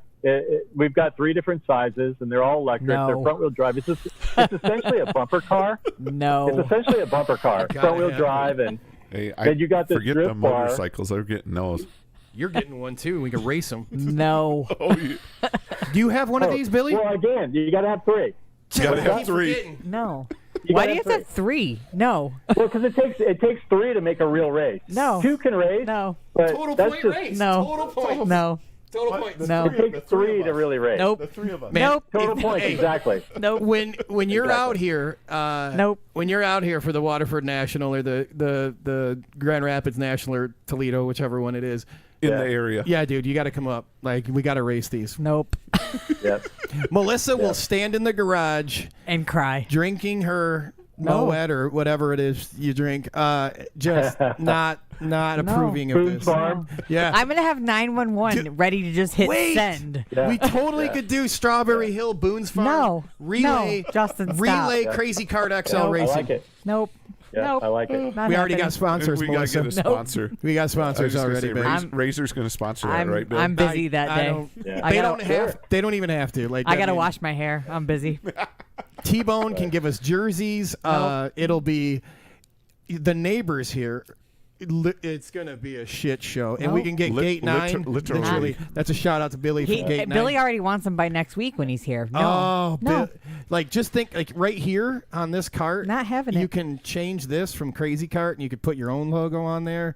Oh, Get some numbers on there. It's so Notice that logo is kind of borrowed from a Coors Light logo. Yeah, I was gonna say it's a beer that I know a Isn't little it bit time about. for the news? Oh, Homage to that we Hold have My Beer. yeah.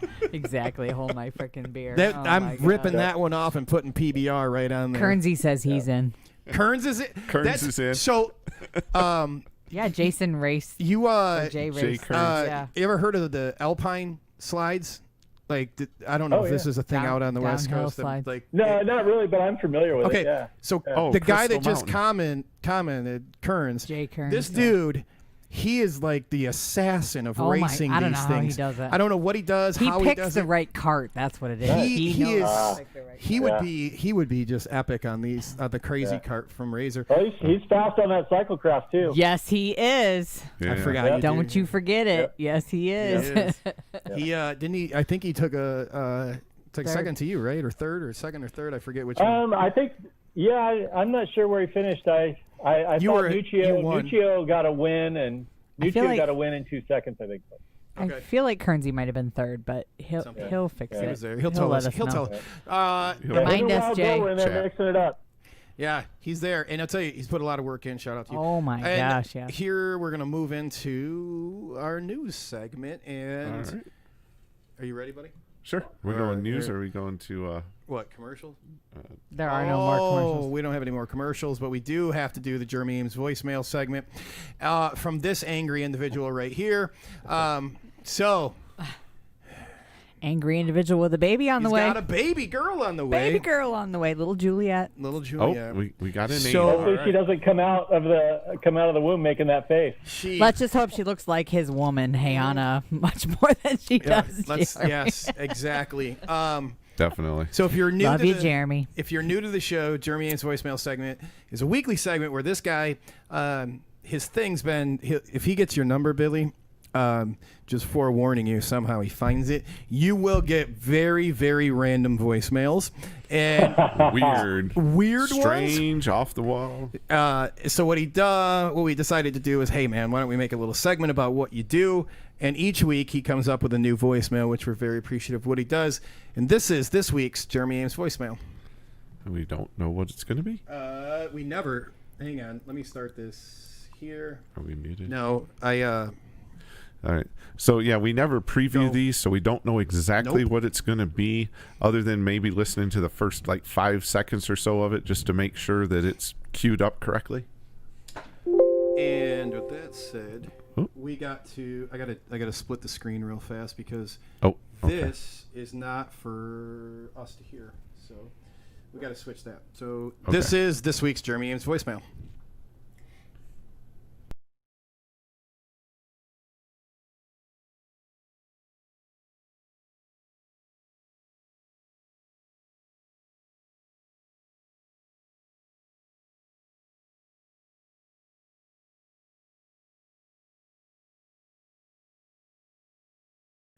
All right, 1 second. Sorry about that, you guys. We're having a minor technical difficulty Well, here. here's the thing. There's the file that is loaded for Jeremy Ames voicemail for this week. Yeah. And those of you that are watching can't see this, but we do have it. Here it is. We'll try it one more time. Give it one more shot. One more shot. Oh, thank you guys. Otherwise, we'll have 2 next week. No, it's working this time. So we'll start it over now. Here it goes. Wait. Before you play it, though, I have to tell you what Billy said. He said, best impersonation ever. He's mute.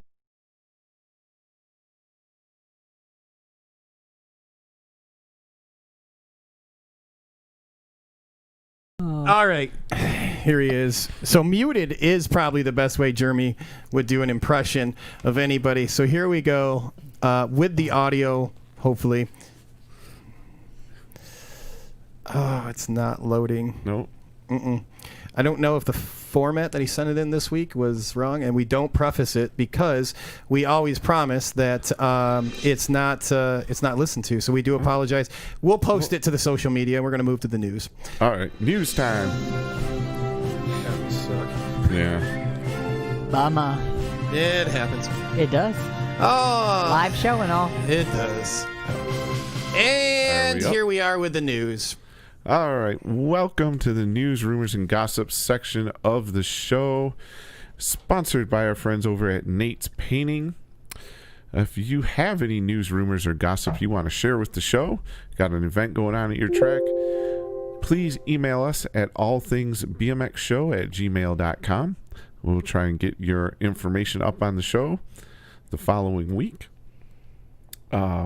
Make sure you also that you have subscribed to our YouTube channel. Follow us on Facebook.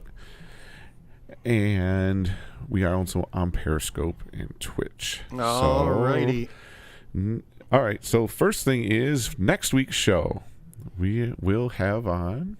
We have Debbie Kelso. Yes. Another Hall of Famer. She's been following along in the chat, too. She's all warmed up on us. All right. That's right. So she is ready for the shit show. Thank God. Expectations low. Man. Yeah, so I'll make sure the voicemail, because I'll get Jeremy. I might have to pay him to do a voicemail as Billy. As Billy. So we'll see what he's he can done come up one as with. Billy, though. No, this Billy, not that Billy. Billy. Mr. Bill. Not Gatenine Billy. No. Gotcha. So, so shout out Debbie. We're glad, and her nonprofit. She's going to talk all things BMX. Tough girls. All things girl BMX. Yes. Awesome. Do you know that I've been on that team for like 7 years? I knew you were at one point. I didn't know. Oh, she's the tough girl? Yeah, she's tough girl. She is. She's the toughest girl. She is. Thank you, fair. Billy. I did not put that together. Yeah.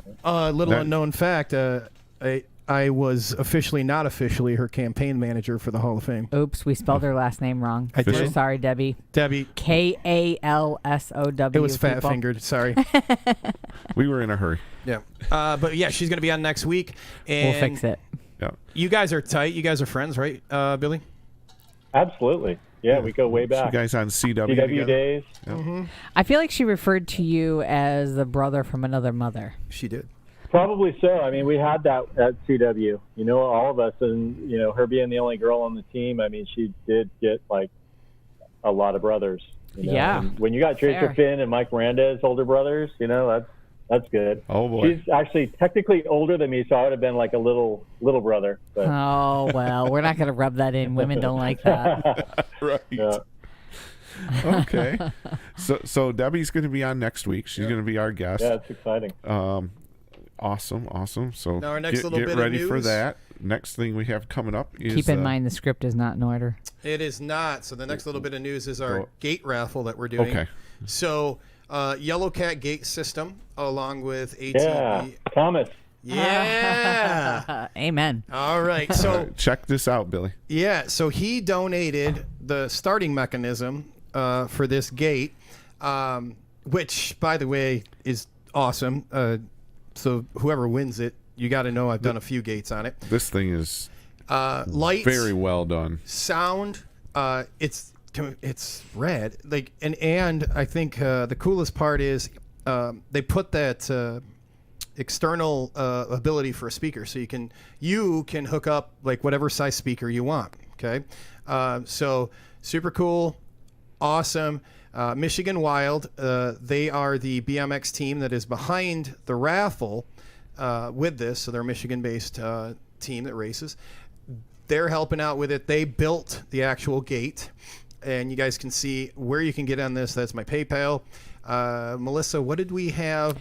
If I counted correctly, there are only 18 spots left. So we don't want to draw until we get all 18 sold, because we want that money to be able to flip that into buying fly helmets for all of our Michigan tracks. We want to be able to donate those on behalf of the show. Which we might have an audible on that. Great choice. Yes. Yeah. 100%. So there could be an audible, and this is the possibility of an audible. So Possibility. instead of all the Michigan tracks getting helmets, we're probably going to include our friends from the South. Oh, you're right. Because they have been very participatory. We're getting a lot of folks from Akron, so Toledo. you're just going to do maybe a few less helmets, but to more tracks? Yeah. I love that idea. I don't know. That's a great idea. We'll figure it out. Like we said, when we started it, it was the other show. It was the Michigan BMX Podcast Show, and since then we've expanded now, and we're not just Michigan anymore. No. So let's do it. we're good with it. Yeah. We'll roll. What do you think, All right. Billy? All in favor, Billy, say aye. you good? Hi. Yes. 18 spots, guys. Come on, let's go. So Even if you 20 bought bucks. some more, get some more. This Yeah. gate, you need this gate. This thing is awesome. I You mean, need it this is for really practice. It is something. awesome. I feel so bad. I was looking so forward to building my gate, and then, as I talked about earlier, my shop situation is a little bit, I don't have quite the same access. So I've got my Yellow Cat gate starting system with no gate because I haven't had the ability to build the gate because the shop's been closed, and I'm like, I'm dying. So maybe I could win Damn this one. COVID. Maybe I'll buy some tickets and win Hey, this one. There you go. Please do. We'll sign you up. Please do. $20. 20 bucks. Lower numbers. And A we're lot of almost high numbers are taken. Yep, and we're almost there. Scrolling through right now, show like what spots are left, and as soon as we fill it up, we're gonna go live. We'll do a live draw. Yeah, and we'll use random.com to draw the number. So there's a few. Cool. Yeah, it's looking good, and it's looking like probably by the end of this week we'll be filling that up. And thank you to everybody that has bought a spot already because For you guys sure, for sure. have been amazing. Whether you've tracked us down at a race or you've sent money to Justin, it's been awesome. We appreciate your flexibility and your participation. So this is important to us. So folks hit you guys up this weekend up in Marquette. If they Yeah, hopefully. want. All right.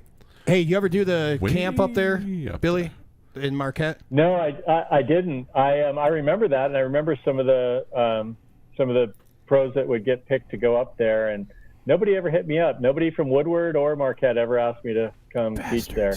So I was like, I know Mike Miranda. Why can't I get to Woodward? Like, Yeah, he was right. the mayor of Woodward for Cold Grove. Mighty Mo was, he was a teacher up there too. Yeah. Here's the thing: you have an open invite if you want to come up for the state race weekend, which is going to run this weekend. This weekend. Yeah. Hey, that's a good segue. isn't it? Tickets should be cheap. Yeah. Oh yeah. For sure. We got a couch you can sleep on. Yeah. I got a hammock. I have a very nice hammock I take to the races to nap in because I like napping. Hammock. Yeah. Yeah. I didn't see no hammock. What? You ain't been doing national yet. Oh, well, all It's- right. Got That's 2 the weeks. that's like the gold carpet or red carpet, not He gold does. carpet. I roll out at the bigger races. I mean, Because gold racing- carpet works too, Like, babe. yeah. didn't know Like that. typically like 2 bikes. I don't have time. Right. Now, So- Justin lies because Oh shit! Here it comes. this does a lot. hammock, Shots fired. this hammock comes out, but he never lays down I in don't. it.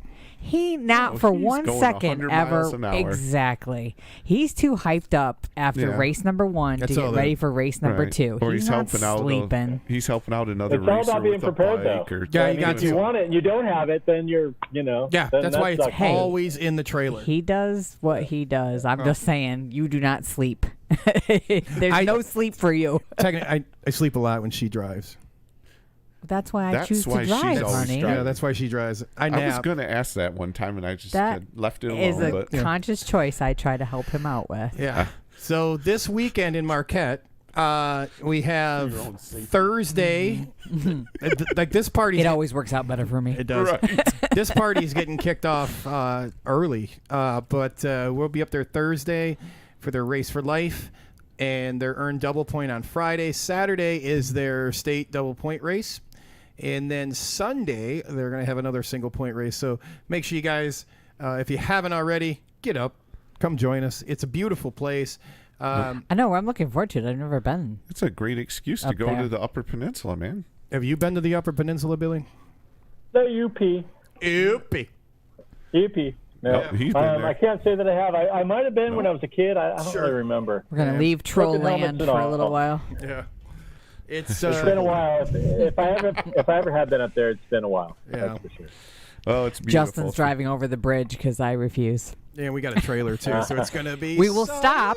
We will stop, and he will drive. And then I Well, will see, drive again. that you can stop in Mackinac City, pick up some fudge, Yep. switch drivers, go across you the go. bridge. Bro, There I'm you go. going across the bridge with the trailer. I'm getting a fifth of Jaeger. Stop it. All right. There'll be children in the car. Oh yeah, you got kids in the car. You can't do that, dude. One kid, the other one just graduated. All right, She's technically still she's an 18. adult. Do you Technically, keep your Jaeger in the freezer? always. Of That's the same course. place I keep my Jack Daniels too. All liquor belongs in the freezer. For sure. Agree. Agree. I knew we were gonna be best friends by the end of this show. all right. We're gonna go Here, to. let's go to the. We're gonna go to our birthdays. birthdays because here is our birthdays Getting this deep in week. here. We want to say happy birthday to Tony. Sanaka, Tom Ritz, Right on. Todd Britton. He had a birthday this week. Nice. Oh man, Cool aging deal. up. Well, I don't know No, if he I'm does. not. I think he maxed out. Well, at least, wow. Ooh, No, Jesus. isn't he in Billy's class? Tough crowd. Yeah, no crowd. shit. that still go up from there. I mean, if he races cruiser, he still could go up. Oh, you could go up in cruiser. Okay, yeah, because class Yeah, is 56. 51 and over, right? Oh, okay. All right, I'll give you that. I'll give you that one, Chris. I didn't know that. Well, that's what I'm at. 51 and over. That's Yeah. that's as high as you can go. Are you racing expert with No, Billy? I'm not racing expert. What are you in? Intermanic? Intermanic? Intermanic. Yes. I'm Intermanic for Intermaniac. Well, And- hey, I never said I was good. I just said I have I fun. didn't say you weren't. You I'm are just having good. fun. That's all that matters. Now, a very special shout out for this birthday. Oh yeah. Our sound guy, Paul, which Billy, you got to hear us yelling earlier before the show started. And for anybody that's been a Got a guest little crazy. or is going to be a guest on the show, forewarning, it gets it's kind of Crazy in It's here fun. right before the show starts. his Fear the beard. fear the beard. Fear the beard. That he groomed. I said that too. I know said, you did. I did heard you. Did you get yourself ready for Billy? Is that what you did? Because it was looking very luscious this evening. And I wish I would have done a screen. Oh, it was the hair. Like, how Come many on, Paul. Where are you? Hang on. he's gonna Let's be see if we so can. Let's see fired if we up. can pull him off here. Like, when was the last time you saw Paul's, like, his hair? Like, it's not really No, a he's always ponytail. got a ponytail and a ball cap on. He definitely used some Head and Shoulders today. Dude, did you just say, can you pull me off? No. Yeah, you're on. Oh man. You might. You need a script, dude. He doesn't follow the script anyways. I can't read. You know this. I write it every Well, week and he doesn't illiteracy follow. is no reason to pull a man off. So do we want to say Can you tell tell her birthday? Paul, do your thing. Whose What's that, birthday my is Harley? it? Yes. Oh, that's Harley Prime, dude. That's my grandbaby. And how old is Harley? Oh, Harley's 5. Oh, what a fun there age. we go. Happy birthday. Billy Happy awesome. birthday, Harley. Billy from That's a Gatenine great is name. laughing at us. Yeah, dude. I love. She's my. She's awesome little kid. Hey, She's an angel. Paul, did you just hear Billy Greggs wish her a happy birthday? Yeah, I sure did. Does that I make thought does that make Yeah, I'm all Twitter paid. I got goosebumps and all that stuff. does by any chance His that make, beard's curling. yeah, does that I got nothing. You know what? Fuck it. All right, here we go. All right, I'm moving on. coming back God over damn here. it. Here we go. This shit is Love back you, Paul. To the news, folks. Oh. Thanks for dropping in, Paul. We appreciate that. Yeah. DeSoto BMX. Are we going there? Yeah, All right. their clinic is Yeah, they got a clinic coming up this week. well, it's canceled for tomorrow. Oh. Okay. So Right? they had to cancel that. Well, I'm sorry. Hang on. I have it over here on this on the other screen. Okay. But they had the clinic with it's the all girls clinic that they're doing. Okay, they had to cancel that one. I think so. Let me pull this up. All right, we're double checking. Tell them about Heavy Pedals real quick. All while I pull right. this Hey, up. Heavy Pedals BMX Zine. 3rd edition has just come out last week. Make sure you get a copy. Chuck and his crew put together an awesome BMX zine. It's not just racing. It's trails. It's trick riding. It's dirt jumps. It's the whole deal. Go check that out at heavypedals.com, and it's pedals with a Z. They also got some cool t-shirts over there. Grab yourself a t-shirt. Support Chuck and his crew over there at Heavy I got one in Pedals our BMX Zine. trivia prize package too for whoever Nice. wins tonight. Oh, cool. All right. So hang out. Can we- Little teaser for the trivia question coming up in a few That's- minutes. Can Good we send one out to Billy? I had the pleasure of seeing a couple issues already. Actually. Whoa. Chuck is going to he be sent some impressed, out. man. He sent some out this way to a friend of mine, and I got to check them out. What do you They're think of him, awesome. man? Awesome. It's a great. Yeah, great. It's great. There's nothing like having like publication in your hands and actually like opening and seeing pictures like that. Yeah. That's such a lost thing, you know. That And I I miss think a lot. I think more for us old school guys, you know, you always used to wait for that BMX Plus, BMX Action to show up in the mailbox so you could see what was in it, because that's where we got we didn't have the internet and all this stuff. If you wanted to find out who won a national, you found out. If you weren't there, it was a month or 2 or 3 later, you found out who was. Yeah, and I was that kid, and I mean, long before I was ever in them, I was reading them and tearing pictures out and putting them on my wall as well. So it was really cool. I didn't have a lot of time, but I was able to flip through an issue, and there was a handful of them there, and they all looked really cool. So yeah. And if you get the first run, the first printing of them, they're all color and really sharp. Yeah, he does. And the third issue has a whole page ad for us. Oh, that's right. Yeah, that's the best one. The third one. Best it's got our ad in it. That's right. Yeah. What's up? What's next? So it is. Yeah, DeSoto. It is. It was canceled. So the clinic for the pro girls, according to their Facebook page, is closed. So if you guys were going to go to that thing, reach out, reschedule. Check their Facebook. Is Texas having? Well, never mind. I don't know. We don't know that yet. Nope. Refer to their Facebook page to make sure you got everything. Looks like they are racing Friday night. They got sign-ups. They always do. 6 to 7. Race as soon as possible. But keep checking their Facebook. Yeah. Double check on the Facebook page. But go see Chris Allen and the folks down under the big top down at DeSoto BMX. And our next bit of news is the Wicks Outlaw Trail Jam. So this is a great fun time. Been to a couple of these events. What this is, Billy, is Brian and his bride put on this event where they race like on a kind of a pump track or sort of a two-lane BMX track.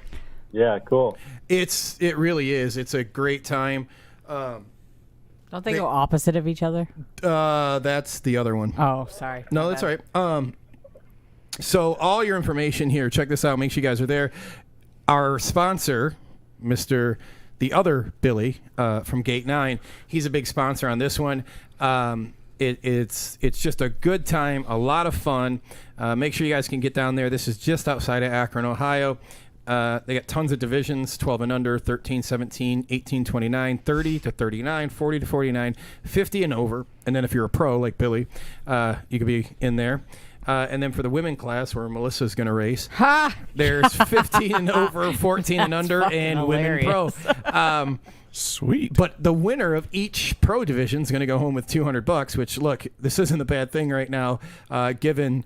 it's just pro opens at all the nationals, so that's not a bad payday. And you're going to get a custom design Trail Jam 8 number plate from Gatenine design, and they're all going to be hanging out. They're going to have the Blue Heron Brewery there. It's going to be a good time. Billy from Gatenine says there are trails there too. Yes. So you can rip some trails. You still ride trails, right? Mr. Bill? A little bit here and there. I went up to I don't get out to Sheep Hills that much anymore, but I went up to a bike park in Thousand Oaks, about an hour and a half north from here, and had a good time up there. There's some video of it on my Facebook taking a run, but yeah, I don't ride trails as much as I used to, but I still enjoy it though. I'm looking forward to mentioned it early, going down to San Diego to Sweetwater and riding some of that stuff. But that side-by-side, sprint trails type thing, I did an event like that back in the 90s, and it was super fun. It was like this hybrid between riding trails, racing, and like dual slalom mountain biking. So that looks really fun. That looks like something I'd really like to do, actually. We're fortunate here on the East Coast. We have the Trail Riders Association, the TRA. They put on an event. They didn't do it this year, and that's exactly what it is. They race down trails, and you got a typical gate, but it instead of lights, it just falls. So it's more like you're downhill, and you take off, and you got to jump. Was it first or the second jump? You got to jump on a roof. Have you saw the footage from the? It's freaking awesome, and that is a awesome event, and can't wait for that to happen next year because they postponed it this year.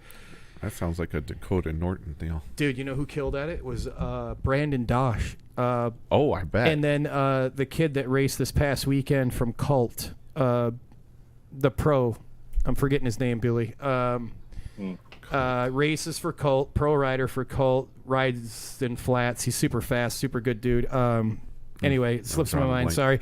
Somebody in the chat, remind me because I'm an idiot. And on the more news, we have our, well, actually, we have our trivia. Oh, well, okay, before you do that. Yeah. Excuse me. Old School's in the chat.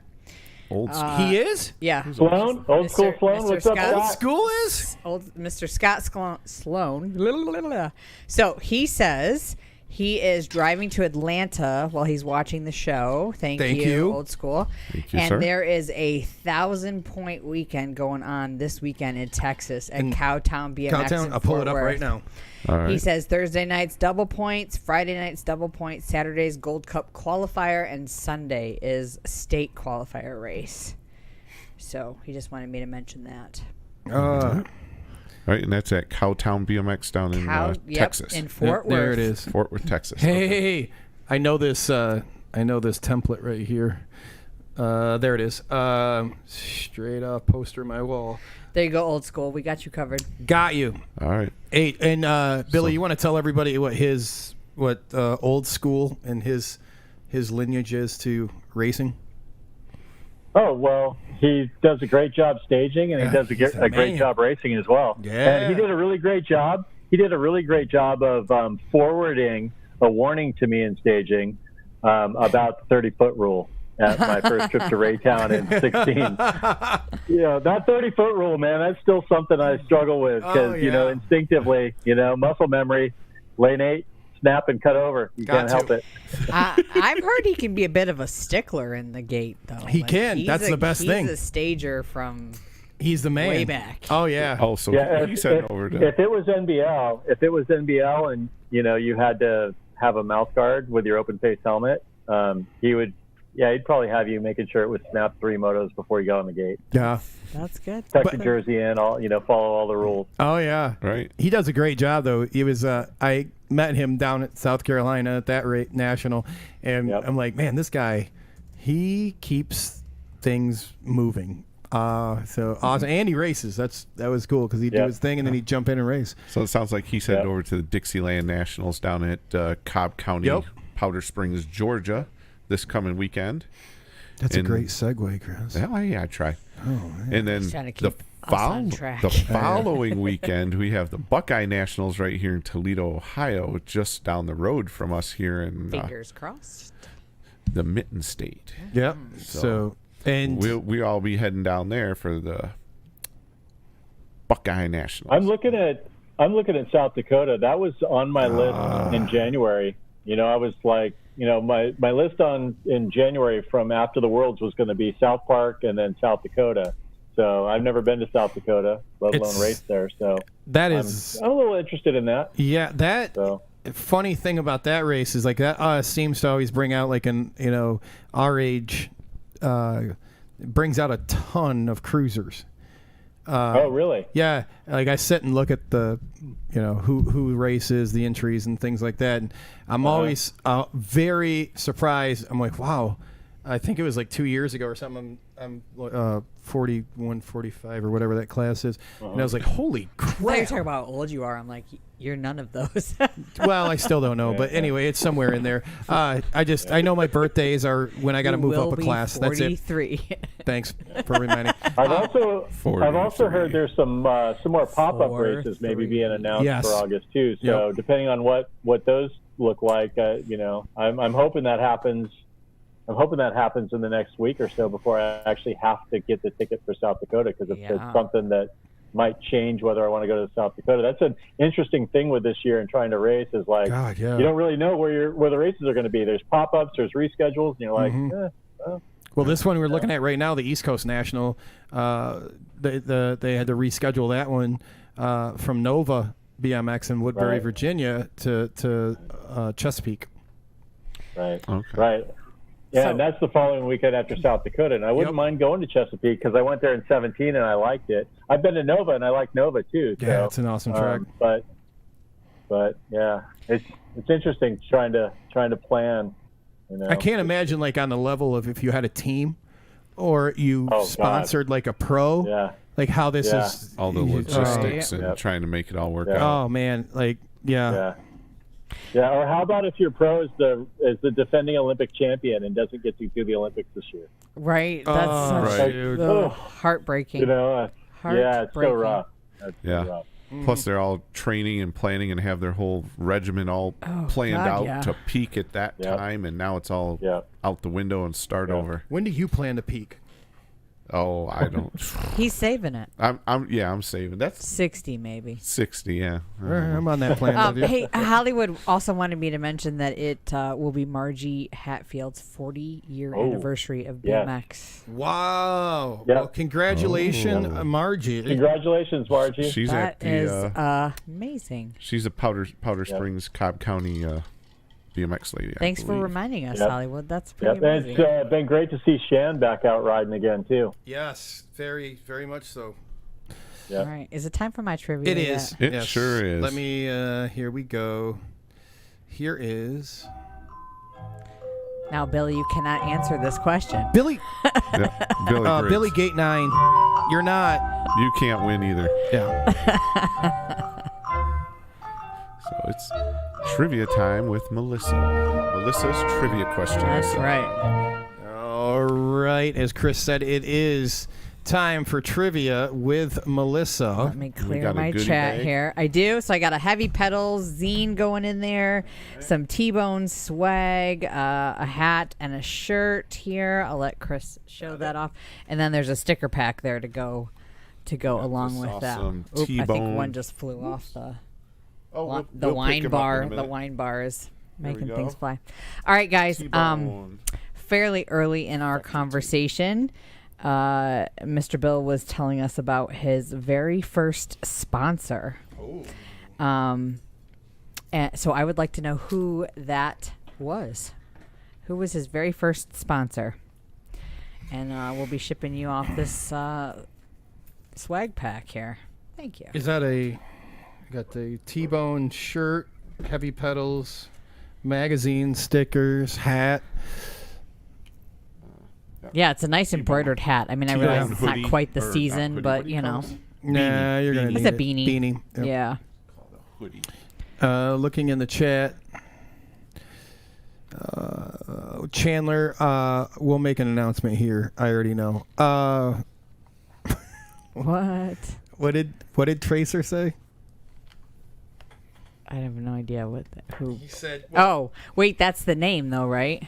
I want the company, not the person. Sorry. Oh, I think right there, the second one, right? Sorry. Nope. No, I'm trying to put that up on the screen here. Oh. There's the chat. So here is where we're at with the Unless chats. I heard his speech. Oh, all right. Tracer wins. Did he? Yeah. Billy, Greg, Greg's, what is the answer? CW Racing. Oh, that was your very first sponsor? I thought it was BS Oh Bikes. no. Oh no, BS Bikes. Yeah, that was my very first sponsor. Yes. So BS Bikes got mentioned in the Hall of Fame speech. Yes. I didn't say that tonight, but I've been talking about CW. That's all right. Yeah, Brian Skir at BS Bikes was the first sponsor. Yeah, so Tracer came in with the right name of the person, and then he followed up with BS Bikes. So that's what I was looking for. Yeah. So, Tracer, if you can send us your address, either private message me or send us in an email or something, and we'll make sure we get this out to you. And thank you guys all for participating. I appreciate it. And with that, it is the end of our show. We'll be posting the chat if you guys want to come in and talk to Mr. Billy Griggs. We're going to put that up so you can join our Zoom room here in a few minutes, which you've been gracious enough to say, hey, look, I'm more than happy to hang out and talk to anybody. Yeah. Which absolutely awesome. Thank you so much. Thank you for being on. Yeah, and thank you. It's a pleasure. Yeah. Again, we can get part 2, right? Because we didn't even get a chance to talk about your impact on frame building, man. Like you changed the game. I took over with the medical talk. Oh, Sorry. it's fine. Well, that's part of the story, though. So, hey, it's a great reason to have you back. Yeah. So we're gonna have part 2 with you, and next week, who do we got on, Chris? Debbie Kelso. Awesome. Right. Yes. So that one-time teammate of Billy's. Yeah. That and you know what? That's gonna be awesome. Her parents started the original Lansing. What was it called? Supercross. I believe Supercross. Yep, Lansing track. Yep. And so she'll be on next week. Mo, really, bro? You told me not to talk about your cruise, but now you're telling me to talk about it. Here's the thing. So I don't want to upset the only paying sponsor of the show as of right now. Which that's going to be changing. We have packages that anybody can fit into. Get in touch with Justin. Just send me beer cans that you get out from Michigan, okay? All Things BMX Show at gmail.com. Yeah, just send that over. All right, so Mighty Mo. We don't want to. He sent a crying face emoji. He did. He's got a title sponsor for his cruise. He does, and you know what? He's like, bro, wait, no, do it, don't. Here it is. We're going with it, Mo. Too late, brother. Here we go, buddy. Mighty Mo's BMX cruise. Ending the show. Going in the Bahamas. Who's going to be on that cruise, Chris? Stompin' Stu Thompson. And Melissa. And Howard Cato. Our guy, and he me. was on a few weeks. And Melissa. Billy Griggs. Alone. I might be going alone, but I'm freaking going. Melissa's going. I don't know if Justin's hanging up. Not after what Billy Griggs said in the pre-show. Like, that shit hit hard. He's like, yo, that boat is way out. He was talking about a different kind of boat, though. He's like, that shit is way out. Yeah, the ferry. I mean, it was We're not going on a ferry. Boat I was on was big. Oh, this is a big boat, brother. This is a floating city, my love. Right. Yeah. Anyway, so here's the thing. Main sponsor for the cruise now is T-Bone BMX, all right? And they're a big sponsor, supporter of our show. They're huge to our show. We love ourselves some T-Bone. Can't wait till next week to show you guys the hats that T-Bone's whipped up for All Things BMX. Jerseys, and our jerseys. If you're looking for jerseys, that's the dude to hit up. On the screen You're not. I don't know what you're doing, bro. But look, right there. Good effort, Chris. DJ Damon's going to be on that cruise. Shit's going down, folks. See? It's going to be a DJ really Damon, big party. You were talking about Kern Craft earlier, Billy Griggs. Remember? You were like, I like that music. Like this dude, he was in that era of that forefront of that electronic music back in the day in Detroit. So wasn't he like a pioneer? Oh, dude. He was. He likes to downplay how big of a role he has, but he really did. But he was around then, so like this guy knows, and he's going to be on that cruise. So and I raced with him, and he's a fun dude to race with. Yeah. So big things happening at Mighty Mo's BMX cruise. Mo, I'm going to send you the bill for this ad. Yeah, and you know what? We might be able to work out a deal where. The All Things BMX sponsors your. What did you want to sponsor, Melissa? Oh, like the dodgeball or something? Oh, Melissa, yeah. You suddenly had a different voice. Sorry. Whoa, yeah. I was curious and. Looking up stuff. Okay, Brian Wilson needs to get in touch with us and Mo about like maybe All Things BMX should be sponsoring the dodgeball tournament this year. Now ship him all my Michigan beer cans. Yeah. There we go.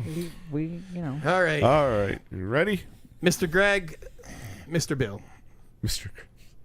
Thank you for joining us this evening. Thank you, guys. I can't tell you how much it And means. girl. Yes. Woman. No, thank you. Yes. I answer to them all. I'm nondescript. Seriously, thank you very much for hanging out with us this evening. This shit got derailed right off the roll. From start one. Oh, we've had a heck of an evening. Been a great show. First But it's been a lot of fun. The gate. You know what happened? No, it's been fun. The gate went early, and we were late. That's it, yeah. Oh, we went over the freaking gate. Or we flipped it. Listen, that happened. Listen to Melissa She's getting the lingo with down. the lingo. So can't wait for you to come back on, and we can dive into how you revolutionize frames which you did. Plus all his time at Redline, God, Haro, yes, Mongoose, GT, all that. We that got was- a lot more to go. Yeah, we didn't get anywhere. We had a great show. Thank you. Yes, And, thank you very It's my much. pleasure. Thanks, guys. So, and girl. folks, you are very welcome anytime. All righty. Make sure you look send forward us to the next time. send us your news, anything Chase or Razor. Yeah, for sure. Cool. Will do. So, folks, make sure you are following us on YouTube. Subscribe, ring the bell, all that fun stuff they tell you in all those little funny videos that you watch on YouTube. Subscribe, ring the bell. Follow us on Facebook, Twitter. We're on Instagram, all the social media platforms. Check us out there. Also, podcast version of the show, you can find us on Spotify, Apple Podcasts, Google Podcasts, Spotify, and I'm forgetting the one. Periscope? No. Twitch? No. BuzzFeed. YouTube? Or no, BuzzFeed? that's Oh, not the it. podcast shows. Yeah, anyway. We're on God, all Chris of them. isn't even drinking. Search for it. Search for it. I don't know. It's Buzzsprout. That's it. Buzzsprout. Sorry. Yeah, there you go. Okay. So check us out there for the podcast version of the show. And if you have any news or information you want shared with the show, all things BMX Show at gmail.com. Thanks again, everybody, for hanging out with us tonight. Make sure you tell all your friends, share the show. Have a wonderful evening. God bless. Bye, everybody. Good night.